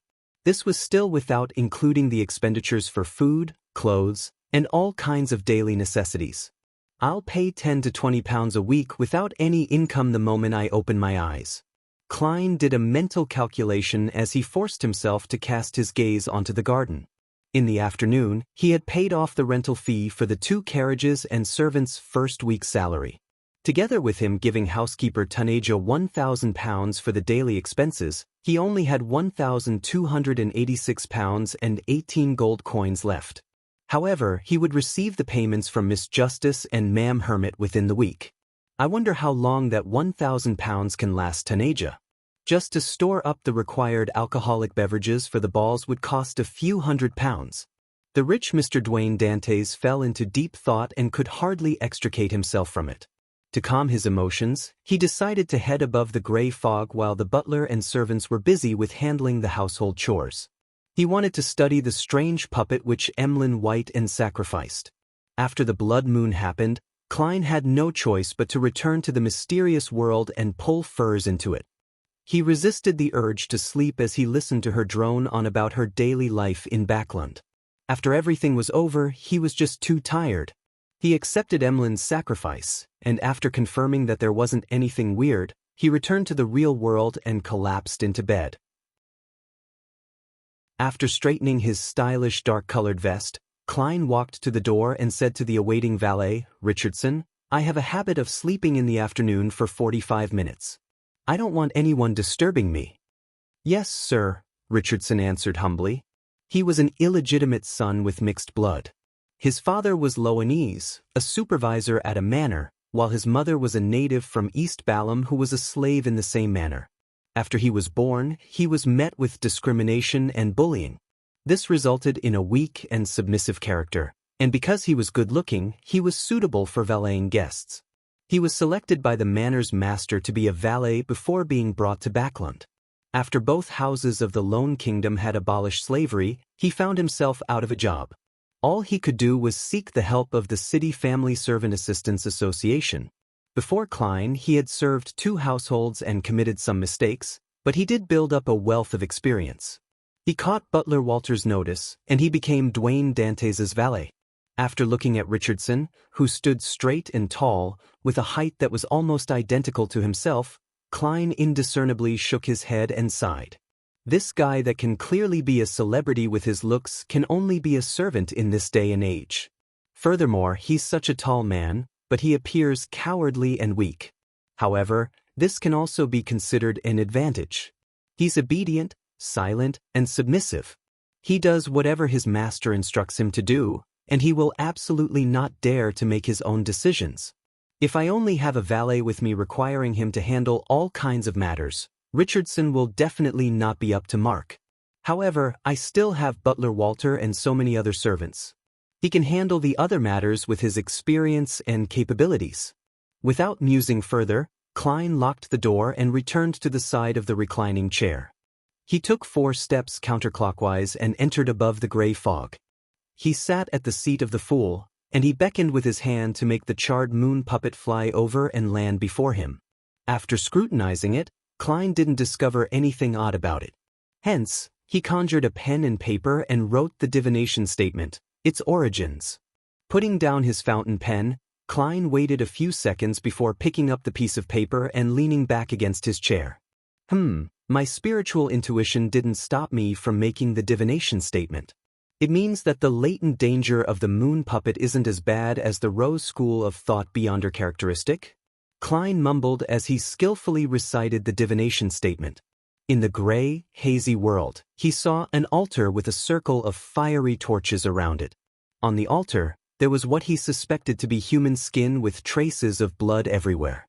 In the middle were 3 candles and a few puppets that resembled thin wooden poles. These miniature puppets had curved eyes and mouths, as though they corresponded to the crimson crescent in the sky. Therefore, they continued hanging their creepy smiles as withered grass and dried flowers remained embedded in their bodies. A priest in a dark red robe was circling the altar with heavy steps, as though he was dancing a dance created by an epileptic patient. At some point in time, moonlight gathered and shone on the puppet as it increased in brightness. Towards the end, it resembled the gentle ebbing of water waves. The ritual quickly came to an end as the priest picked up a thin puppet and walked to the human body bound to a frame beside him. Instantly, he stabbed it through the body's eye socket. Amidst tragic cries, the scene quickly changed. The dead man with the moon puppet in his eye socket was buried somewhere in an orderly manner. The scene once again skipped and showed further development.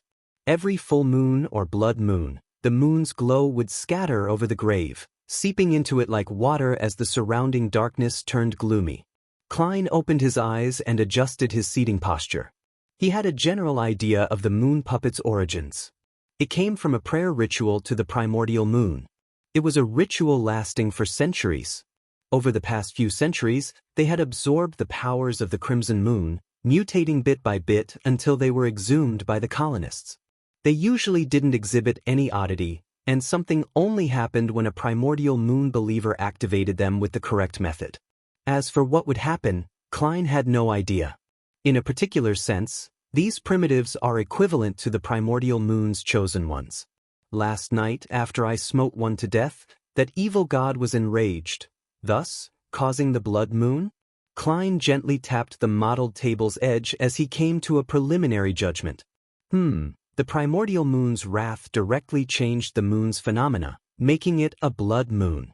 If this theory is right, it means that in the domain of the crimson moon, the goddess is inferior to the primordial moon. She might only have the title in name as she grasps a grade 0 sealed artifact. Klein nodded slightly as he attempted to divine the weaknesses of the moon puppet. This time, he saw sunlight and lightning. This means that the beyonder powers in the sun domain and lightning from the storm domain are best at dealing with it. As Klein interpreted the information, he threw the moon puppet into the junk pile and returned to the real world. An hour later, Walter, who was wearing a starched suit and white gloves, knocked on the door. He bowed and said, "Sir, I'll be printing your name card in a while. They will be sent to the neighbors along with some gifts. They will take a few days to observe to determine your situation. If they're willing to accept you, they would send gifts and invite you to be their guests. Does your name card need a title added?" Title: The Fool That Doesn't Belong to This Era? Klein lampooned as he replied with a smile, "Merchant Dwayne Dantes from Desi would suffice." Walter nodded and said, "Based on your wishes, I'll immediately arrange for you to have etiquette lessons. The focus will be on dancing, and I've hired a professional teacher." Chapter 750. Attraction? Having read many magazines, Klein knew that the social life he wanted to enter had many balls, so he wasn't surprised by Walter's suggestion. He said with a nod, "Okay." With that said, he looked sideways at his valet, Richardson. "Prepare the carriage. I'll be heading over to St. Samuel Cathedral. Klein vividly remembered that his main goal was to act as a devout believer of the Evernight goddess in order to get to know the corresponding clergyman, and from there he would find a way to sneak into Cheney's Gate. Therefore, he planned to pray at the cathedral whenever he had the time to express his sincerity and get to know the members of the clergy. "Yes, sir," Richardson answered politely. Before long, Klein boarded his rented luxurious four-wheeled carriage, decked out in a coat and a top hat. As he enjoyed the scenery on his journey, he sampled the black tea that was adorned with a slice of lemon. In fact, there was a tiny bar counter in the carriage, and in it, Butler Walter had specially prepared golden lanty, winter black rand, and other distilled liquor, as well as all kinds of red and white wine that came from Intis. However, Klein wasn't someone who enjoyed drinking. As a beyonder, he didn't like the feeling of being tipsy. It made him recall the feeling of losing control. Therefore, he used the excuse of him heading to the cathedral, so as to get his valet, Richardson, to prepare a pot of marquis black tea. "If it's possible, I would actually like a cup of sweet iced tea. It's something from the South," Klein said half-jokingly to Richardson. "I will prepare it next time," Richardson immediately replied. Klein chuckled and shook his head. "No, there's no need. That wouldn't appear decent. Once I'm more familiar with the neighbors, and have hosted a Desi-styled banquet, we can prepare some sweet iced tea. Heh, I believe their children will like it." When Richardson realized that he had mistaken his employer's intentions, he hurriedly said in a fluster, "I will keep it in mind." It only took 20 minutes to go from 160 Buckland Street to the St. Samuel Cathedral at Phelps Street on foot. If it wasn't because he needed to hire a coachman and rent a carriage to project an image befitting his status, Klein would rather walk over to digest his food and strengthen his body. Soon, the carriage stopped along the square outside the cathedral. Klein held his gold-inlaid cane, got out of the carriage, and stopped there to enjoy the pigeons' dance. After entering the cathedral and coming to the main prayer hall, he passed his top hat and cane to Richardson. He found a seat near the aisle and sat down. He lowered his head, clasped his hands, and seriously and silently prayed. Richardson sat behind him to his side, putting the items in place as he glanced at the dark sacred emblem on the altar. He then closed his eyes. In the serene atmosphere, Klein felt his spirituality lightly scatter. He wasn't too surprised by this, because the praying masses in the cathedral would encounter something similar. The tiny bits of spirituality that carried pious beliefs gathered together to provide power to the Cheney's Gate's seals underground. After an unknown period of time, his spiritual perception triggered as he opened his eyes and looked diagonally across him. Standing there was an elder dressed in a black clergyman robe. His hair was sparse and his face looked pale. He resembled a dead man. From afar, he had a cold aura with a lacking expression. He blended in with the prayer hall's dark environment to a certain extent. "The keeper?" Klein made a judgment from a single glance. He closed his eyes again and continued praying. Of course, he had already remembered the man's facial features. Big nose, grayish-blue eyes, loose facial skin, and no facial hair. The elder dressed as a clergyman had sat down as well. He focused on praying to the goddess. Inside the prayer hall, the wall in front had a few holes. Pure light shone in from them like resplendent stars. It made the dark environment appear gentle and holy. Time ticked by as Klein felt his spiritual perception trigger again.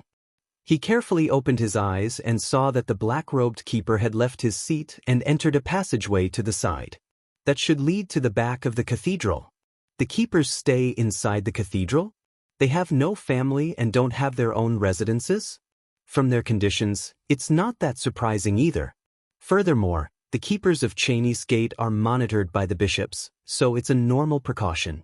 This means that I have to become friends with the priests and bishops of St. Samuel Cathedral to obtain the freedom to enter the area at the back of the cathedral. Klein didn't sneak any more glances as he closed his eyes and considered various problems. After some time, he slowly got up and walked to the altar. Standing in front of the donation box, he took out £50 in cash and devoutly threw it in. This made the bishop and priest on duty look over. Their gaze turned friendly as they remembered his appearance. After doing that, Klein nodded gently at the clergyman, turned around, and walked down the aisle towards the exit. Richardson held his hat and cane and followed closely behind. Once out the prayer hall, he walked towards the main entrance alongside a series of intricate murals and colored pane windows that lined the top. At this point, a few figures walked in. Leading them was a middle-aged man with long sideburns and soft facial features. He wore a black trench coat without any gloves, nor did he carry a cane. Behind him was a young man dressed in a similar trench coat.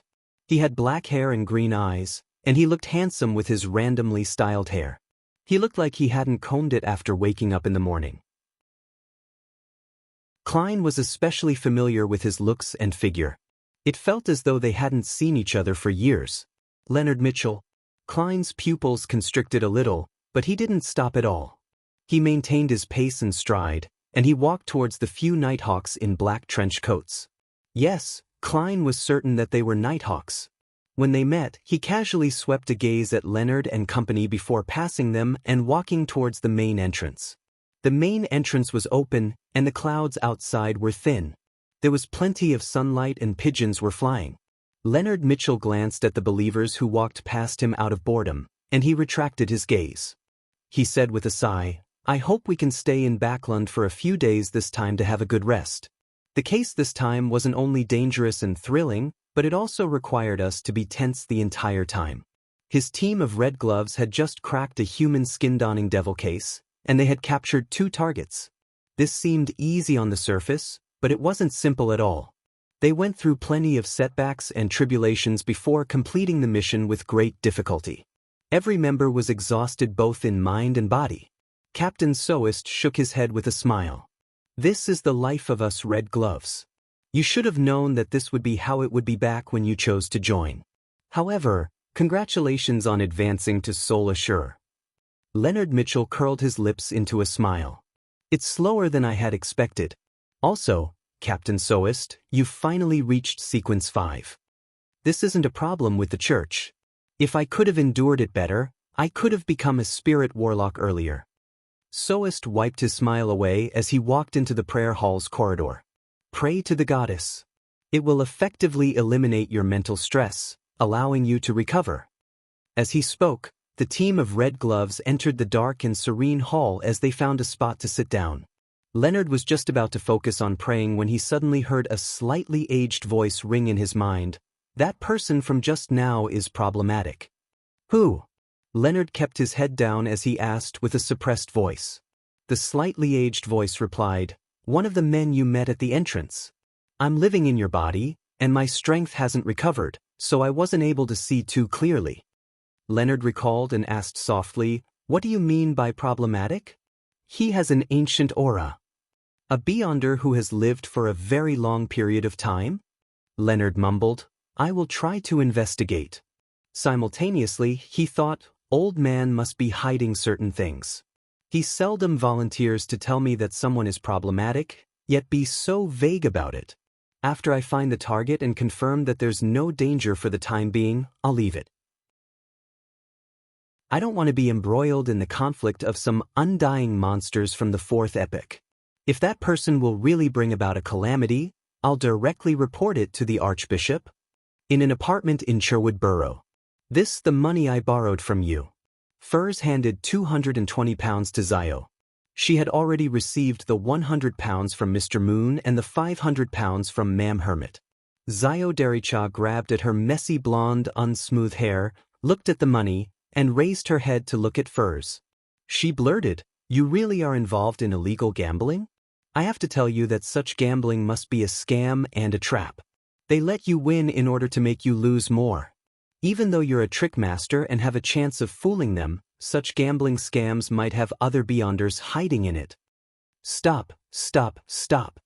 Furs lowered her hands. She said in bemused anger, "Do I look like someone who will participate in illegal gambling?" "Yes." Zio didn't hesitate in her reply. "If I didn't stop you, you wouldn't just be smoking cigarettes, you'd even be smoking cannabis. That's because I needed to numb myself due to the pain brought by the full moon's ravings. I no longer need to." Furs didn't debate with Zio as she directly explained, "I sold the mysticism knowledge I know at a Beyonder gathering." Haha, That person was very generous and had paid several £100. Is that so? Zio instantly threw the problem to the back of her mind and said, there's been a new Beyonder gathering that appeared recently in East Borough. I've been invited. A new Beyonder gathering? Furs was first taken aback before feeling a sense of anticipation. According to her teacher, Dorian Gray, and Mr. Fool, she knew that Louis Veen was an oracle of the Aurora Order. His arrival in Backland was likely to replace the missing Mr. A, so as to rebuild the Aurora Order faction in this big city. Therefore, there was a solid chance that he had disguised himself to organize a new Beyonder gathering. Furs thought for a moment and said seemingly mindlessly to Zio, "Are you going to join it?" "Of course, I have to prepare the interrogator formula potion," Zio answered decisively. Furs nodded and covered her mouth to yawn. "Remember to bring me along when you have the privilege of inviting a new member." Chapter 751, Lone-Styled Euphemism Late at Night. 7 Pinster Street. Leonard Mitchell sat on a chair with his legs raised onto the side of his desk. Following that, he leaned back, causing the wooden headrest to creak from the pressure. His breathing gradually turned long and slow. After an unknown period of time, his eyelids drooped and covered his eyes. At this moment, Leonard's spirit had arrived in a gray, hazy world, but he was still in his bedroom. He flew to the window and saw a thick gray fog blanket the nearby streets and extend outwards. It seemed to be embracing all of Backland. The street lamps along the streets and the warm light from the different houses appeared abnormally dim. They were only able to illuminate a very tiny region, and everything seemed to be tainted with a sense of blurriness. At the same time, blobs of illusory oval lights appeared as they enveloped a house in an intersecting manner, as though it was the source of their existence. This was the city through a nightmare's eyes. Leonard followed up on his previous investigations and leaped out the window in a nightmare state. He then flew to 17 Minsk Street.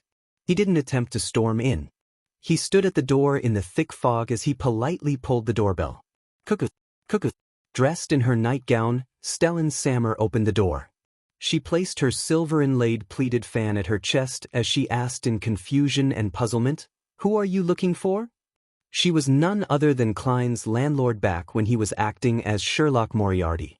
She was a blonde-haired, blue-eyed lady in her 30s. Leonard had already changed into a black and white checkered police uniform. He casually showed his identification and asked, "Do you know Sherlock Moriarty?"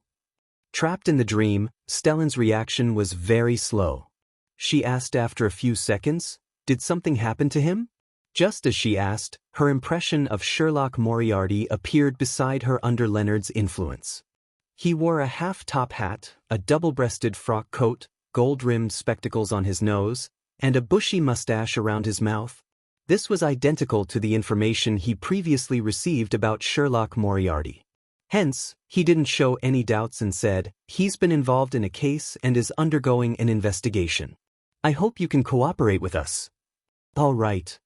Stellan wished to raise her chin, but for some reason she felt a little horrified. Leonard thought for a second and asked, "Since when did he rent this place from you?" "Early September last year," Stellan said after recalling her memories. Leonard continued asking, "What do you know of him? Or should I say, what kind of person do you think he is?" When that was mentioned, Stellan appeared as though she had long considered the answer to such a question. "He comes from Mid-Seashire, and he has an accent from that area. He's a very capable detective, and he once exposed the adultery which Mary's husband was undertaking. However, his income isn't too high. He doesn't even hire a full-time housemaid. All he can do is get my maid to help him part-time. My children tell me that he's good at telling stories, especially detective-related stories. This might be why he had chosen this profession." Without giving Leonard a chance to interrupt her, she droned on incessantly, "He's not as boorish like the typical detective. He went to grammar school and studied history. What leaves me most envious of all is how he obtained Mary's gratitude. He joined the Quelag Club where its members are people with significant status. I've only been there a few times. Later, he apparently became famous in the detective circles, and private detectives often came to look for him, Leonard lost his patience listening to her drone on as he couldn't help but rub his temples. He had failed to obtain any useful information from Mrs. Stellan. Apart from Sherlock Moriarty's poor financial situation and him being good at telling detective stories, the rest was within the scope of what he had previously investigated. He even knew that Sherlock Moriarty had good ties with Isengard Stanton. Next, I'll investigate those from the Quelag Club who have good relationships with Sherlock Moriarty. Once he patiently finished listening to Mrs. Stellan's droning, he immediately thanked her and left her dream. 160 Buckland Street. Inside Dwayne Dantes' mansion. In the hall that could accommodate more than 100 dancers, Klein was embracing a lady in her 30s as they danced. This was the etiquette teacher that Walter had hired. Her name was Wyanna Heisen. She had a common name, but she wasn't ordinary at all. Her facial features were only above average, but her disposition was impeccable. Her every action was filled with charm. According to Walter's introduction, she was born in a baron's family. She received a good education from a young age and later entered the palace. She had the job of court lady until she was married. As her family had declined and her husband's financial situation was only ordinary, being a believer in the Evernight goddess prompted her to choose to become a private tutor in etiquette. She often went to the families of nobles and tycoons to teach their children. Although the butler didn't spell it out, Klein knew that he couldn't perform badly in front of this lady, or there was no way to save his reputation. The way members of high society asked about a person's situation was mainly through common acquaintances. And at times, the interaction between servants also mattered. With nimble footsteps and graceful moves, the black-haired Wyanna nodded approvingly. Mr. Dantes, it's hard for me to imagine you not having learned these dance steps before. In less than half an hour, you're as skilled as a noble who received education on this from a young age. It's all thanks to your teachings. Klein gave a humble smile as he wore a warm, humble look. With the clown's balance, dancing was a very easy matter for him. Wyanna lowered her head and chuckled softly. You're a gentleman who can really make a lady happy. She immediately raised her light brown eyes and swept her gaze across Dwayne Dantes' silver sideburns and deep blue eyes. That's the best praise I've heard today, Klein replied with a smile. During this period, his feet kept moving as he spun Wyanna gently around. Not far away, the hired quartet's melodious music echoed through the hall. He had the intention to have close ties with Wyanna, not to improve his reputation, but because she was once a court lady. After Wyanna corrected a minor mistake that Dwayne Dantes committed, she said, when inviting a lady to dance, it's not only a dance. You also need to converse. You can't be like two dolls unless both of you are so immersed in the dance and music's rhythm that you do not wish to speak. Of course, that's also a form of communication of the heart. When conversing, you must be euphemistic because this is loan, not intis. To put it simply, do not be direct and crude. You need to appear gentlemanly. Let me raise an example. If you wish to compliment a lady for her perfume, you can't directly tell her how nice it smells, nor ask what kind of perfume it is to praise her. You need to connect a more euphemistic meaning to it and mention that. Yes, you can say something like, it feels like I'm out in the spring meadows. Of course, this needs to match the traits of perfume. There's no literary feel. Shouldn't you say that, the moon is beautiful, isn't it? Klein lampooned with a Japanese-styled euphemism as he said with a self-deprecating smile, thank you for not telling me that my praises weren't gentlemanly enough. Wyanna's smile deepened. Mr. Dantes, do you know what kind of gentleman is very welcomed by women at social events? Pray do tell. Klein honestly shook his head. Wyanna said without a change in her smile, the second most popular type are men who make women think that he's very intelligent. What about the first? Klein asked cooperatively. Wyanna glanced at him and said, the most popular type are men who make women think that they are very intelligent. Upon saying that, she smiled and didn't say another word. Klein instantly understood she was hiding her praise in between the lines. So this is loan-styled euphemism. It's not like intis where they just aim straight for the lower half of the body. That's what's written in papers and magazines. I've no way of confirming what real INTIS social events are like. Anyway, both countries often sully each other. The Emperor's era does match that description though. Klein nodded in enlightenment. The 2-hour etiquette lesson ended in a harmonious mood. Klein walked teacher Wiana Heisen to the door with butler Walter and valet Richardson before giving her a tiny gift. It was Moonlight, a perfume from the Dream Company. It was mixed with gray amber, making it rather expensive. As for how much it was, Klein wasn't sure, as housekeeper Taneja was responsible for buying it. The payment was through her. Only when the £1,000 was almost expended would she come to him with receipts and a list for him to vet so as to receive fresh funds. The reason why Klein knew the company and perfume was that his butler had informed him ahead of time. It was to prevent him from appearing insincere if Ma'am Wiana were to ask. From this detail, he had a deep understanding of the use of a good butler. Watching the satisfied Ma'am Wiana Heisen leave, Klein held back the urge to rub his temples as he sighed inwardly. This is more tiring than a beyonder battle. I have to constantly watch my actions and deliberate over my words. I need some rest. At that point, the white-gloved Walter took a step forward and said, "Sir, since you wish for your etiquette studies to progress faster, we can move the remaining lessons forward." "What lessons?" Klein felt a headache. History, international politics, philosophy, music, as well as general knowledge of sports like golf, racing, hunting, Walter answered meticulously. "Philosophy?" Klein asked in surprise. Walter nodded. "It's one of the most common topics discussed in high society. You don't need to have very deep research into it, but you need to know what others are discussing. You need to know that the origins of philosophy stem from Kongsoka, Merdi, and Patterson, and not Emperor Roselle. You need to know that man was born free, came from Lumi. When tycoons first enter high society, many of them often make mistakes in such aspects. They're used to attributing certain sentences and philosophical thoughts to Emperor Roselle." Klein felt his head ache the more he heard.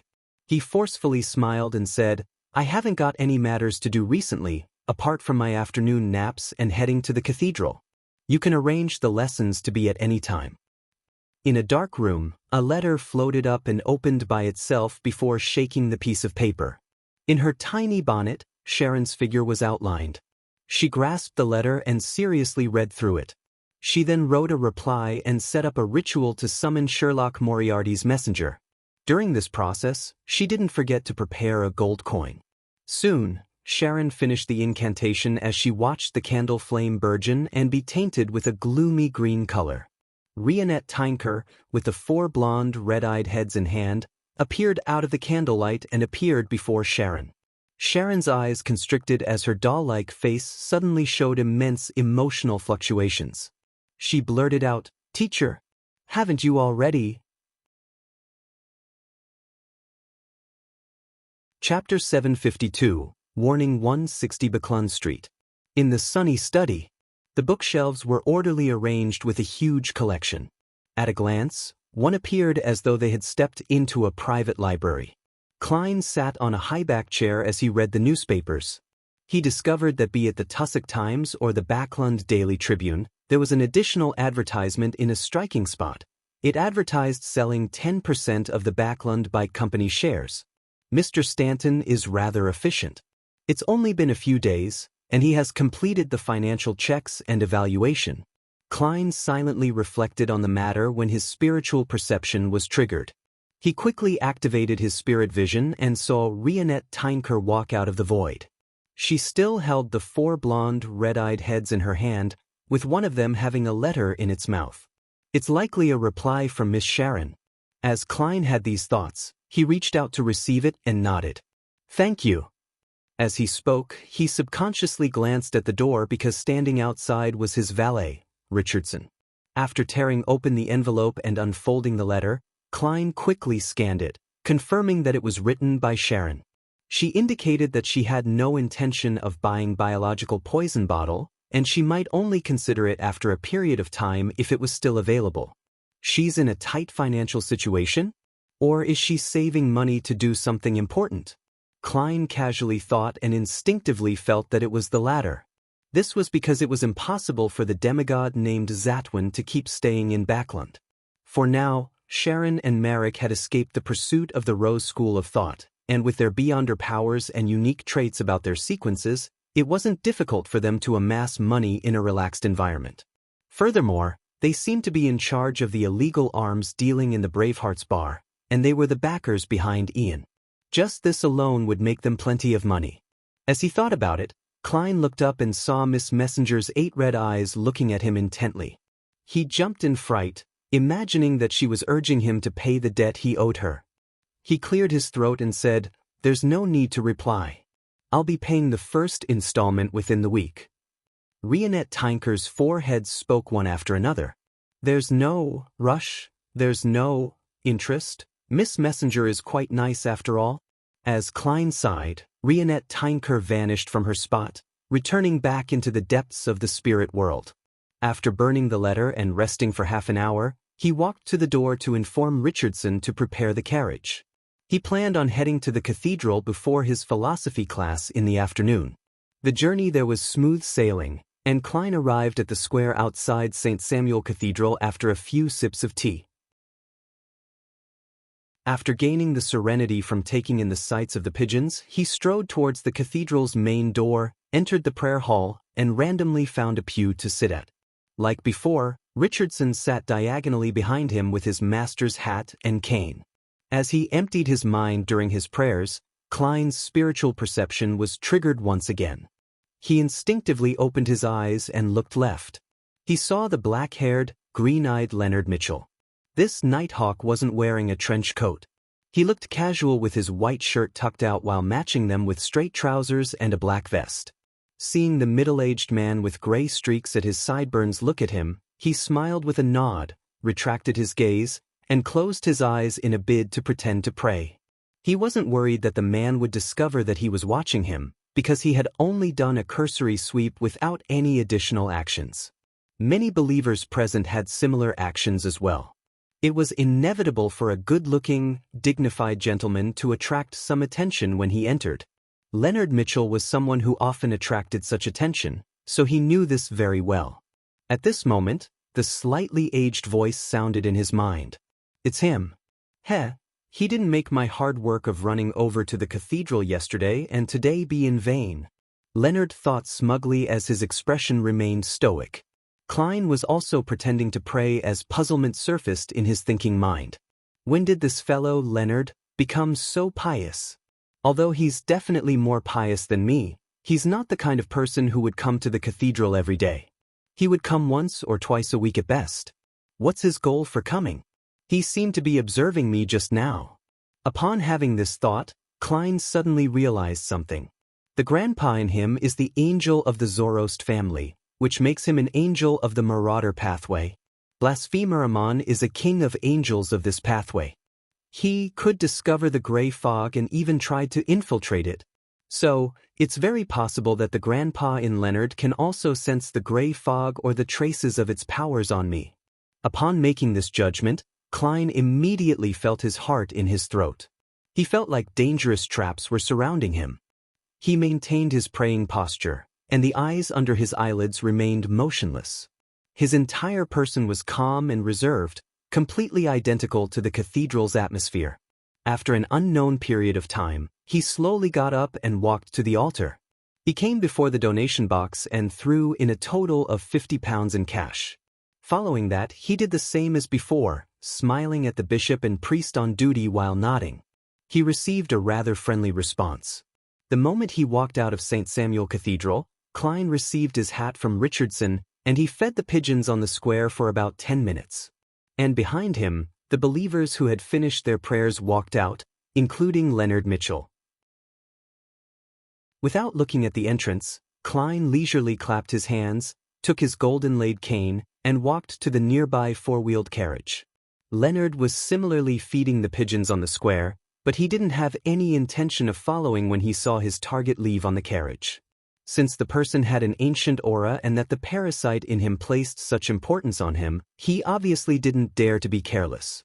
He didn't act directly, as it was extremely dangerous. He planned on making superficial investigations to gather the required intelligence. I'll see what old man has to say when the time comes. Besides, it's not like there's no direction for investigation at the moment. There can't be that many of that particular type of high-end carriage in Backland. No matter if it's his, or if it's rented, it's easy to determine the source. Then, I'll know the identity and background of that gentleman. Leonard glanced at the pigeons as he thought leisurely. He was an experienced nighthawk, and he was even an elite red glove among the nighthawks. At this moment, a pigeon spread its wings and flew over. In its beak there appeared to be a paper slip. Leonard frowned as he reached out his left palm and saw the pigeon fly down before dropping the slip. Then, it flapped its wings and flew off. Raising the paper slip, Leonard warily unfolded it while feeling puzzled. He saw 2 lines of text on it: Zoroast, Parasite. Leonard's pupils suddenly constricted as he felt all his hair stand up. His emotions nearly exploded at that very instant. That gentleman has seen through my secret? As expected of someone with an ancient aura. He might be one of the undying monsters that remained from the 4th epoch. He's warning me that I shouldn't involve myself in his matters or even come close to him. At that moment, Leonard felt that every action the middle-aged man with white sideburns and blue eyes had done had left him shocked when he recalled them. He was someone not to be looked at directly or approached. He immediately lost all thoughts of investigating the man. As he watched the pigeons land, he said with a suppressed voice, "Old man, he might be an old friend of yours. If you wish to investigate, then it's best that you wait till your strength recovers." Old friend. The slightly aged voice repeated the 2 words as though he found it suspect but couldn't be certain. Leonard quickly converged his emotions and chuckled. "So you're someone from the Zoroast family?" At this moment, about 100 meters away, at the intersection of Phelps Street and the other streets, the black-haired Dwayne Dantes, who had streaks of gray hair, leaned onto the wall as he slowly closed his eyes, hiding his wrinkled facial features in the shadows of the carriage. To the side of his valet, Richardson, a middle-aged man wearing a dark red coat and old triangular hat, appeared, bowing to his master before disappearing. No one saw this illusory figure. The carriage slowly turned as a flock of pigeons flew up from the square. After returning home and entering the room with the huge balcony, the silent Klein finally heaved a silent sigh of relief. If Leonard didn't accept the warning because of the grandpa's bewitchment, he planned on writing another slip with the contents, "I know where Blasphemer Amon is." In between the lines, it means I'll tell Blasphemer Amon that there's a Zoroast family angel here if you foil my plans. This wouldn't make the grandpa believe that Dwayne Dantes was so weak that he had to rely on others to fend him off. It was more of a friendly warning that wouldn't number beyond 3 times, a form of respect towards an angel. If 2 warnings weren't enough to rein him in, there was no other choice but to inform Blasphemer Amon. Yes, there's a very high chance that this would scare them. There must be other ploys or difficulties for this grandpa to choose to parasitize in such a shallow manner. He likely doesn't wish for me to flip the table. This matter is all thanks to a Rhodes. If he hadn't informed me ahead of time that Leonard has a marauder angel, I definitely wouldn't have noticed that I've been targeted, much less have the suitable excuse and method to warn them. Klein thought calmly and didn't show the anxiety or flustered state from before. As he relaxed, there was a knock on the door. His valet, Richardson, said, "Sir, the butler wishes to seek an audience with you. Please invite him in." Klein left the balcony and returned to the half-open room. The white-gloved Walter entered and said, "Sir, your philosophy teacher, Mr. Hamid, is here." Philosophy classes. Klein rubbed his aching temples. He had previously heard from Walter that Mr. Hamid was a believer of the Lord of Storms. It was the same for the famous scholar, Lumi, as well. Many of the philosophers in the Lone Kingdom shared the same faith. This made him rather surprised because, to him, believers in the storm were irascible brothers. From the looks of it, I have to change my stereotypes and subjective impressions. The prerequisite to being a philosopher is to not have a wife, or not have a cordial relationship with their families. As Klein lampooned, he straightened his clothes and walked to the door. He said to butler Walter, "All right, I'll head over there now." Chapter 753, Bishop visits after the philosophy class. Klein had a feeling as though he hadn't slept in 3 days. His mind was filled with names and concepts like skepticism, metaphysics, a priori and a posteriori, nominalism, Roselle socialism, existentialism, and positivism. If it wasn't because the original Klein had studied history, which included some mastery of philosophy, he doubted that he had the ability to last through the lesson. This wasn't his college lessons on Earth. They were one-to-one, making it impossible for him to sleep, daydream, or read novels on his cell phone when he didn't understand the content. Actually, Mr. Hamid was quite different from what I had imagined. He was humorous, candid, and extroverted. His lesson wasn't dull, making him unlike a philosophy teacher. He also doesn't possess the stereotypes of a Lord of Storms believer. Klein rubbed his temples, turned to leave, and walked to the staircase. He returned to the 3rd floor as his valet, Richardson, followed him in silence. During this process, he discovered that his servants were busy with their own duties. None of them were lazing about, and they would only stop when their employer walked past. They would bow and greet him, clearly indicating how well-mannered they were. Taneja is very capable when it comes to the arrangement and management of household matters after all. Klein walked through the corridor on the 3rd floor and walked to the half-open room. Before he walked in, Klein saw butler Walter hanging 2 double-barreled hunting rifles on the wall, making the interior have a raw and bold feeling. This was a decoration every tycoon's home had.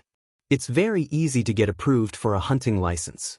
A double-barreled hunting rifle is potent, enough to allow the servants to fend off any criminals who wish to burgle or kidnap me. After hanging the rifle up, Walter took 2 steps back and observed the hunting rifle. He then took out a golden pocket watch from his inner pocket. He opened the pocket watch and looked at the lid's interior. His stern, old-fashioned face softened significantly. Klein coughed gently to inform his butler before pushing open the ajar door and walked in. Walter closed the pocket watch, returned to his spot, and bowed. "Sir, we applied for 6 hunting licenses and bought 6 double-barreled hunting rifles and the corresponding canister cartridges." Klein had death knell hiding under his armpit, so he didn't mind it too much. All he did was nod as a form of acknowledgement. He then revealed a warm smile and asked as though having a casual chat, "Back when I saw the information from the Family Servant Assistants Association, I noticed that you already have a wife and child?" A butler was the assistant to the employer. He was a confidant that knew many matters. Therefore, establishing rapport with the butler was something every employer had to do. Klein didn't wish to be an exception. Furthermore, he remembered a Rhodes mentioning that butler Walter could result in additional developments. Walter answered in all seriousness, "Yes, back when I was a servant at the Viscount Conrad's manor, I had to have constant contact with a lady due to work. We began having feelings for each other, and under the goddess's watch, we walked down the aisle of marriage and ended up having a daughter. She's currently studying at a grammar school and wishes to pass the Backlund University's entrance exams. However, that's something to consider only 2 years later." Upon mentioning his wife and daughter, this unsmiling butler's tone unknowingly turned mellow. At present, all the churches were emphasizing the importance of family. It was to stem the stress and mental problems that arose due to the tide of technological progress. The only difference was that different churches emphasized different matters. For Evernight, men and women were equal as they helped one another in the family. For Storm, men were to work outside while women were to handle the family to be the former's supportive angel. For Steam, it was more about learning more and to have technology do more of the work. All of them had their strengths, and they complemented each other. Klein felt wistful hearing that as he said, "Ma'am Taneja seems to be single?" "Yes." Walter's expression turned solemn again. In modern society, male and female servants still do not enjoy equal treatment. I'm not referring to the salary, as a housekeeper is at the same level as a butler or butler assistant, earning £25 to £50 a year. Instead, I'm talking about a deeper idea and belief. The church is trying to change it, but there's plenty of resistance. After all, the goddess isn't the only belief in loan. He paused and added, "Male servants can get married, But if a female servant were to have a family, it implies the loss of her job or becoming the lowest laundress who's only a part-time employee that doesn't need to live at the employer's residence. All of these will change only when one reaches the rank of housekeeper. But this isn't something a young and inexperienced lady is qualified for. Klein didn't continue on the topic as he nodded gently. He then walked towards the reclining chair. At this moment, his gaze swept by the piled newspaper by the coffee table. His mind stirred as he paused, turned to the side and said to his butler, "I saw an advertisement on the papers regarding the sale of Backlund Bike Company shares. Find a professional lawyer and accountant to inquire about it to figure out the exact situation. Heh, I'm rather interested in this industry. If the price is right, I'll consider buying it." For a second, Klein thought of a problem. As a tycoon who had brought huge sums of money to Backlund to seek out better opportunities, it was impossible that he didn't pay attention to the sale of the Backlund Bike Company shares.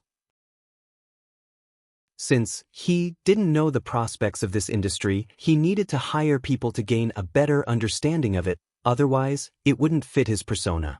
Of course, I can also raise the price as a result, allowing me to sell those 10% shares at a higher price. Yes, I have to remember to just raise the price a little and not be too greedy. If I were to keep raising the price and it ends up back in my hands, I'll be crying.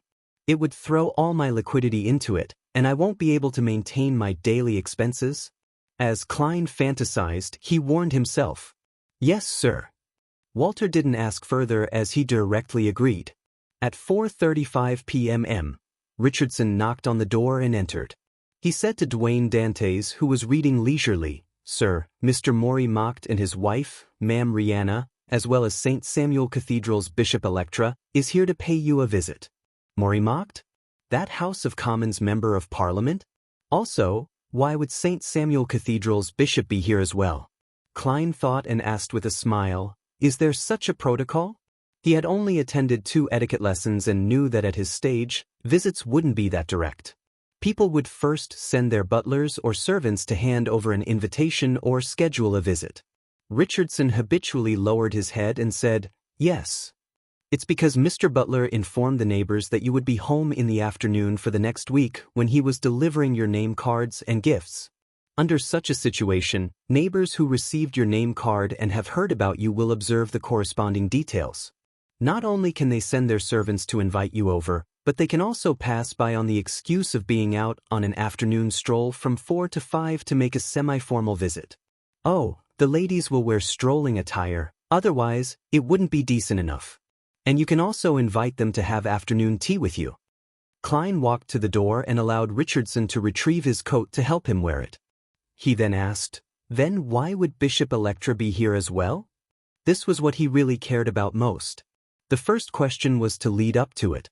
Richardson answered as though he had prepared an answer. Bishop Electra was a guest at Member of Parliament Macht's house in the afternoon. They must have mentioned you while having a chat and decided to pay a visit by strolling over. His hands weren't affected by his talking. He skillfully helped Dwayne Dantes adjust his attire. Klein tersely acknowledged, and after Richardson went forward to open the door, he walked out. Soon, he saw the 3 visitors in a small living room on the 2nd floor. Maury Macht was a classic Loanese gentleman. He was in his 40s, and he had black hair and brown eyes. He had a deep outline with a receding hairline. His face was a little thin and long. He was formerly in the military and had entered politics after being discharged. He started his career in Backlund until he became a member of Parliament of the Kingdom's House of Commons. He was a believer of the Evernight Goddess and a member of the New Party. He was in support of improving the environment. His wife, Rihanna, was from a family of lawyers. She provided plenty of funding for her husband's political ambitions, and she was also a believer of the Evernight Goddess. Electra wore a black, double-breasted clergyman's robe. He looked to be 40, and he had deep, blue eyes and a thin face. He wasn't good-looking, but for some baffling reason, he was pleasing to the eyes. Klein had once met this bishop when he was donating money into the donation box. Upon seeing Dwayne Dantes appear, Maury Macht took 2 steps forward and chuckled. "I've been hearing for the past few days that a pious believer in the goddess had moved into Unit 160, and I've been wanting to visit." We happened to be taking a stroll today, and we took the liberty to visit. Please pardon us for our faux pas. Klein smiled and tapped his chest 4 times in a clockwise fashion. At such times, the only thing we need to do is praise the lady. Praise the lady. Electra and Rihanna nodded as they drew a crimson moon on their chests. After exchanging pleasantries, Klein invited his 3 guests to take a seat. A maid hurriedly delivered some tea and coffee. Housekeeper Taneja had already asked each one of them what they wanted prior. Mr. Dantes, I heard you're a merchant from Desi. I wonder what business you were previously engaged in?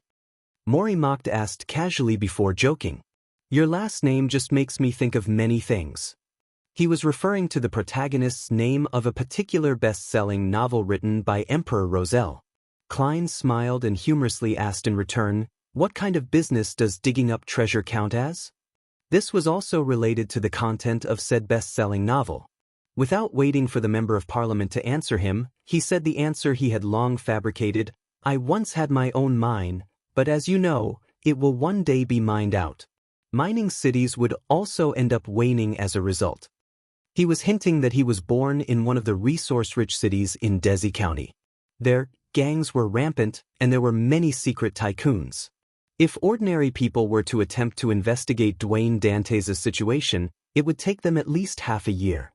Bishop Electra nodded in thought as he asked, So, you chose to come to Backlund to seek out new opportunities? May I know who proselytized you into the church? Chapter 754. Invitation. Klein had already walked through Bishop Electra's last question before, so he said with a sigh, It was my father. He was a truly wise elder. Unfortunately, he passed away many years ago during an accident. When he said that, he infused the original Klein's emotions of losing his parents, him being in an alternate world with no home to return to, as well as the scars that resulted from his time in Tingen City. He sounded calm and wore a slight smile, but there was a sorrow that lasted forever that remained hidden deep inside. I'm sorry for your loss. He must have entered the holy residence of the goddess, sleeping peacefully under her watch. Bishop Electra answered sincerely as he formed the sign of the crimson moon on his chest. Without waiting for Dwayne Dantes to respond, he looked at him and invited him. There will be a moon mass the day after tomorrow for the deceased. It will help him sleep in the goddess's nation and receive eternal peace. I wonder if you're interested in participating? The Church of the Evernight Goddess didn't have many festivals, and the most important one was Winter Gifts Day. The second most important was the Mass held during the full moon, also known as the Moon Massachusetts. The rest were just normal masses and prayers on weekends. However, different dioceses and different cathedrals had their own patron saints and angels which would have a corresponding special festival for them. I would love to. Klein stood up and bowed, saying it from the bottom of his heart. This gave him the perfect excuse to interact with the bishops and priests of St. Samuel Cathedral, or even the diocese bishop. He had a firm foundation for entering particular regions in the cathedral. Meanwhile, he came to realize why the Evernight pathway was interchangeable with the death pathway. Both wielded the authorities of serenity, eternal sleep, and darkness. It represented the end and a destination. Following that, Morimaked didn't continue the topic regarding Dwayne Dantes' identity and background. It appeared as though he had only been asking in passing. He and his wife, Rihanna, began idly talking about their vacation experience in Desi Bay last year. Having filled the gaps on this by staying there for 2 days, Klein replied with a native tone as he shared his thoughts on the Desi specialty, roasted fish. During this process, he also pretended to unintentionally mention his hunting activities while he was doing business in West Balham, and how he was extremely familiar with the primitive forest over there. This was to build up the necessary foundations for the second layer to Dwayne Dantes' identity. Furthermore, West Balham was different from East Balham. The colonial factions from Lone and Intis were on par, allowing for frequent conflicts. Even the actively controlled regions would experience changes from time to time. To investigate the activity trajectories of a merchant or adventurer wasn't easy at all. This was even more so the case when Dwayne Dantes was likely using a fake name. As for his hunting experience in West Balham's primitive forest, Klein didn't randomly fabricate stories, nor did he plagiarize articles from the magazines or newspapers. He used what the Fog Sea's strongest hunter, Anderson, had previously mentioned regarding his glorious deeds as a blueprint. He drew on the details and abandoned the main storyline. What he fabricated was partially true and fake as well. Upon hearing the thick anacondas, man-eating fishes, and flowers which could capture their own prey in the forests, Rihanna would let out gasps from time to time, looking afraid but also eager to know more. As for the Member of Parliament and Bishop, they were equally interested. They often had to force themselves to interrupt Dwayne Dantes' description to ask about the details. "You really are an excellent hunter. Back when I was serving in East Balham, I never had the chance to enter the forest. I never expected it to be this dangerous." After this extremely dignified middle-aged gentleman finished his tales, Maury Mocked picked up a tiny piece of velvet cake and praised sincerely, "I wish to invite you to go hunting if there's a chance in the future." As they conversed, a maid had delivered the afternoon tea pastries. A male servant served them from the side. Upon hearing Member of Parliament Mock's semi-serious invitation, Klein replied with a smile, "I'm already looking forward to it." After chatting a little more and discussing Backland's pollution control, the three guests suggested they take their leave. As they had only acquainted themselves and weren't considered familiar with each other, Klein didn't retain them. He sent them to the door with his valet, Richardson. As he watched the bishop, Member of Parliament, and his wife leave, Klein's smile slowly disappeared until there was nothing left. He was rather pleased with the progress he had made. Bishop Electra was directly related to the Church of the Evernight Goddess, which was the main goal for him to return to Backland. Maury Mocked was a discharged soldier and a Member of Parliament at present. Without a doubt, he belonged to certain military officer clubs, and he would be beneficial to his continued investigation of the Great Smog of Backland. Next up, I should slowly deepen our relationships. Klein returned to the small living room and saw that the maid had taken away the remaining pastries and tea. He originally planned on having a little more. Regardless of the other types of food, the pastries and desserts in Lone, especially Backland, were outstanding. As for the cook which Dwayne Dantes had hired, he was skilled in that. Even Ma'am Rihanna was filled with praise about it. Klein also agreed from the bottom of his heart. Retracting his gaze, Klein didn't say a word as he steadily walked to the staircase that led to the third floor. Before dinner, Butler Walter finally returned to the house and briefed him on the situation regarding the 10% of Backland Bike Company shares. "Sir, we are lucky enough. Someone had hired a professional lawyer and accountant to investigate the situation of the Backland Bike Company, and they had offered a price to the seller before the advertisements were published. But in subsequent negotiations, the price exceeded the buyer's expectations. He had no choice but to give up. This way, we don't have to wait for the investigation report. We can directly hire that original team." Klein nodded and asked without hiding anything, "What's the current bid?" The buyer that gave up had offered £6,000 with a bottom-line price of £7,000. The seller didn't divulge the situation about the other buyer. However, from the feedback from various channels, it's at least £8,000. £8,000. Not too bad. Should I raise it a little more? If I were to raise the price a little and the other party just gives up, wouldn't it be awkward? Klein nodded slightly and said, "Give me the corresponding report. I'll consider it." After flipping through the report and having dinner to accentuate his extravagant but brilliant image as someone who did solid work, Klein turned his head to Richardson and said, "Prepare the two-wheel carriage. I'll be making a trip outside." He originally imagined that Richardson would ask him in surprise. A two-wheeled carriage didn't seem befitting enough, but to his surprise, his valet answered politely after flashing a curious look, "All right, sir." Submissive and never asking why. That's also considered an advantage. Klein sighed inwardly as he waited for Richardson to return to help him wear his coat. After getting on the two-wheeled carriage, he directly instructed, "Let's circle around the Backland Bridge area and East Borough." Richardson still didn't ask about his master's motives and just got the coachman to steer the horses carefully. As the carriage passed through Cherwood Borough, it arrived in the Backland Bridge area under the illumination of the street lamps. Klein didn't give a destination, and he only got the coachman to meander through the nearby streets. He leaned against the carriage wall, looking out at the streets. He saw pedestrians in old clothes, walking along with tired faces as though they were in a rush to return home for dinner after a hard day's work. Occasionally, there would be the ringing of a bike passing by. They were fast as they shot into the distance. In comparison, the riders' expression appeared more lively than the pedestrians. They seemed to beam with an indescribable sense of pride. It's an obvious difference in class. Although it's the difference between a technical worker and an ordinary worker, with the difference in weekly salaries of £1 to £2 to those with £1 a week. Klein slowly exhaled as he subconsciously looked up at the sky. At that moment, darkness had already completely covered Backlund's skies, but the smog wasn't too serious. One could see through them and see the twinkling stars. After the great smog, the management of the environment is improving by the day. However, the situation with the lower-class workers in the East Borough hasn't significantly improved. Although their salaries might be higher and their working hours have improved, due to the large number of people surging in, prices have risen across the board, reducing the effects of the salary hike. The improvement in working hours have just gone from 15 to 16 hours to 11 to 12 hours.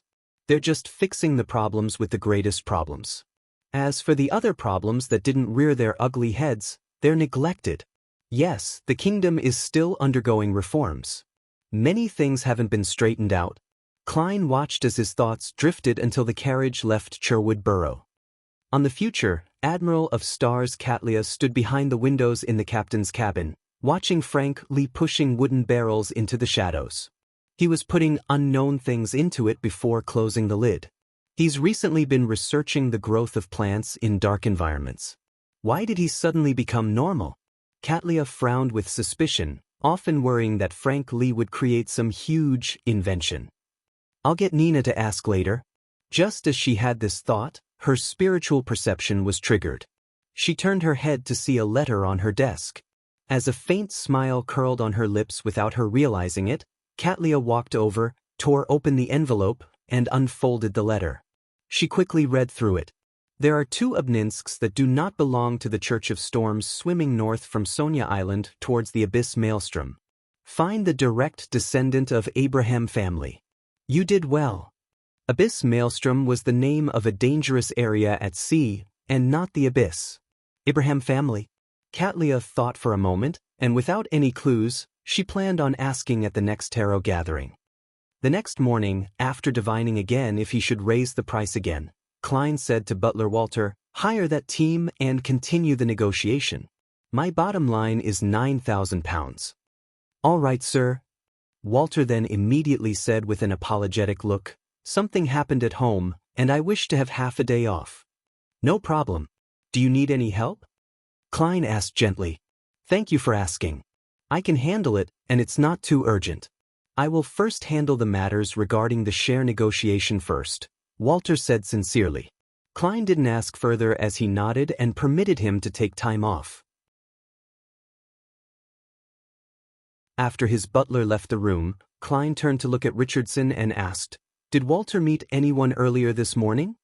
"Mr. Butler received a letter," Richardson replied without hiding anything. Chapter 755. Switchboard receptionist, he received a letter? Didn't he say that something happened at home? Walter's family lives in Backlund, so if there really is anything wrong, then they can directly come over via public carriage or to rental carriage. Wouldn't that be faster than sending a message by mail? With his salary and land in the countryside, he can definitely afford it. Klein nodded without a word as though he had just asked in passing. He slowly returned to the reclining chair, sat down, and began to seriously read the papers. Upon seeing this, Richardson didn't say a thing as he silently retreated out of the room and quietly closed the wooden door. After hearing the light click, Klein cast his gaze away from the papers and towards the door. He thought, "I've discovered another advantage of Richardson. He enjoys observing his surroundings, and he's able to notice information of value. Back when Bishop Electra was a guest at Member of Parliament Maury Mock's place, he was the first one to notice it from the balcony. However, this is different from a spectator. The focus is more on the event rather than the details. Walter's matter seems a little abnormal. Could this be the additional development Rhodes mentioned? Regardless, I'll first divine the matter. I don't want danger to come to me without me realizing it. With this in mind, Klein immediately entered the bathroom, took 4 steps counterclockwise, and arrived above the gray fog.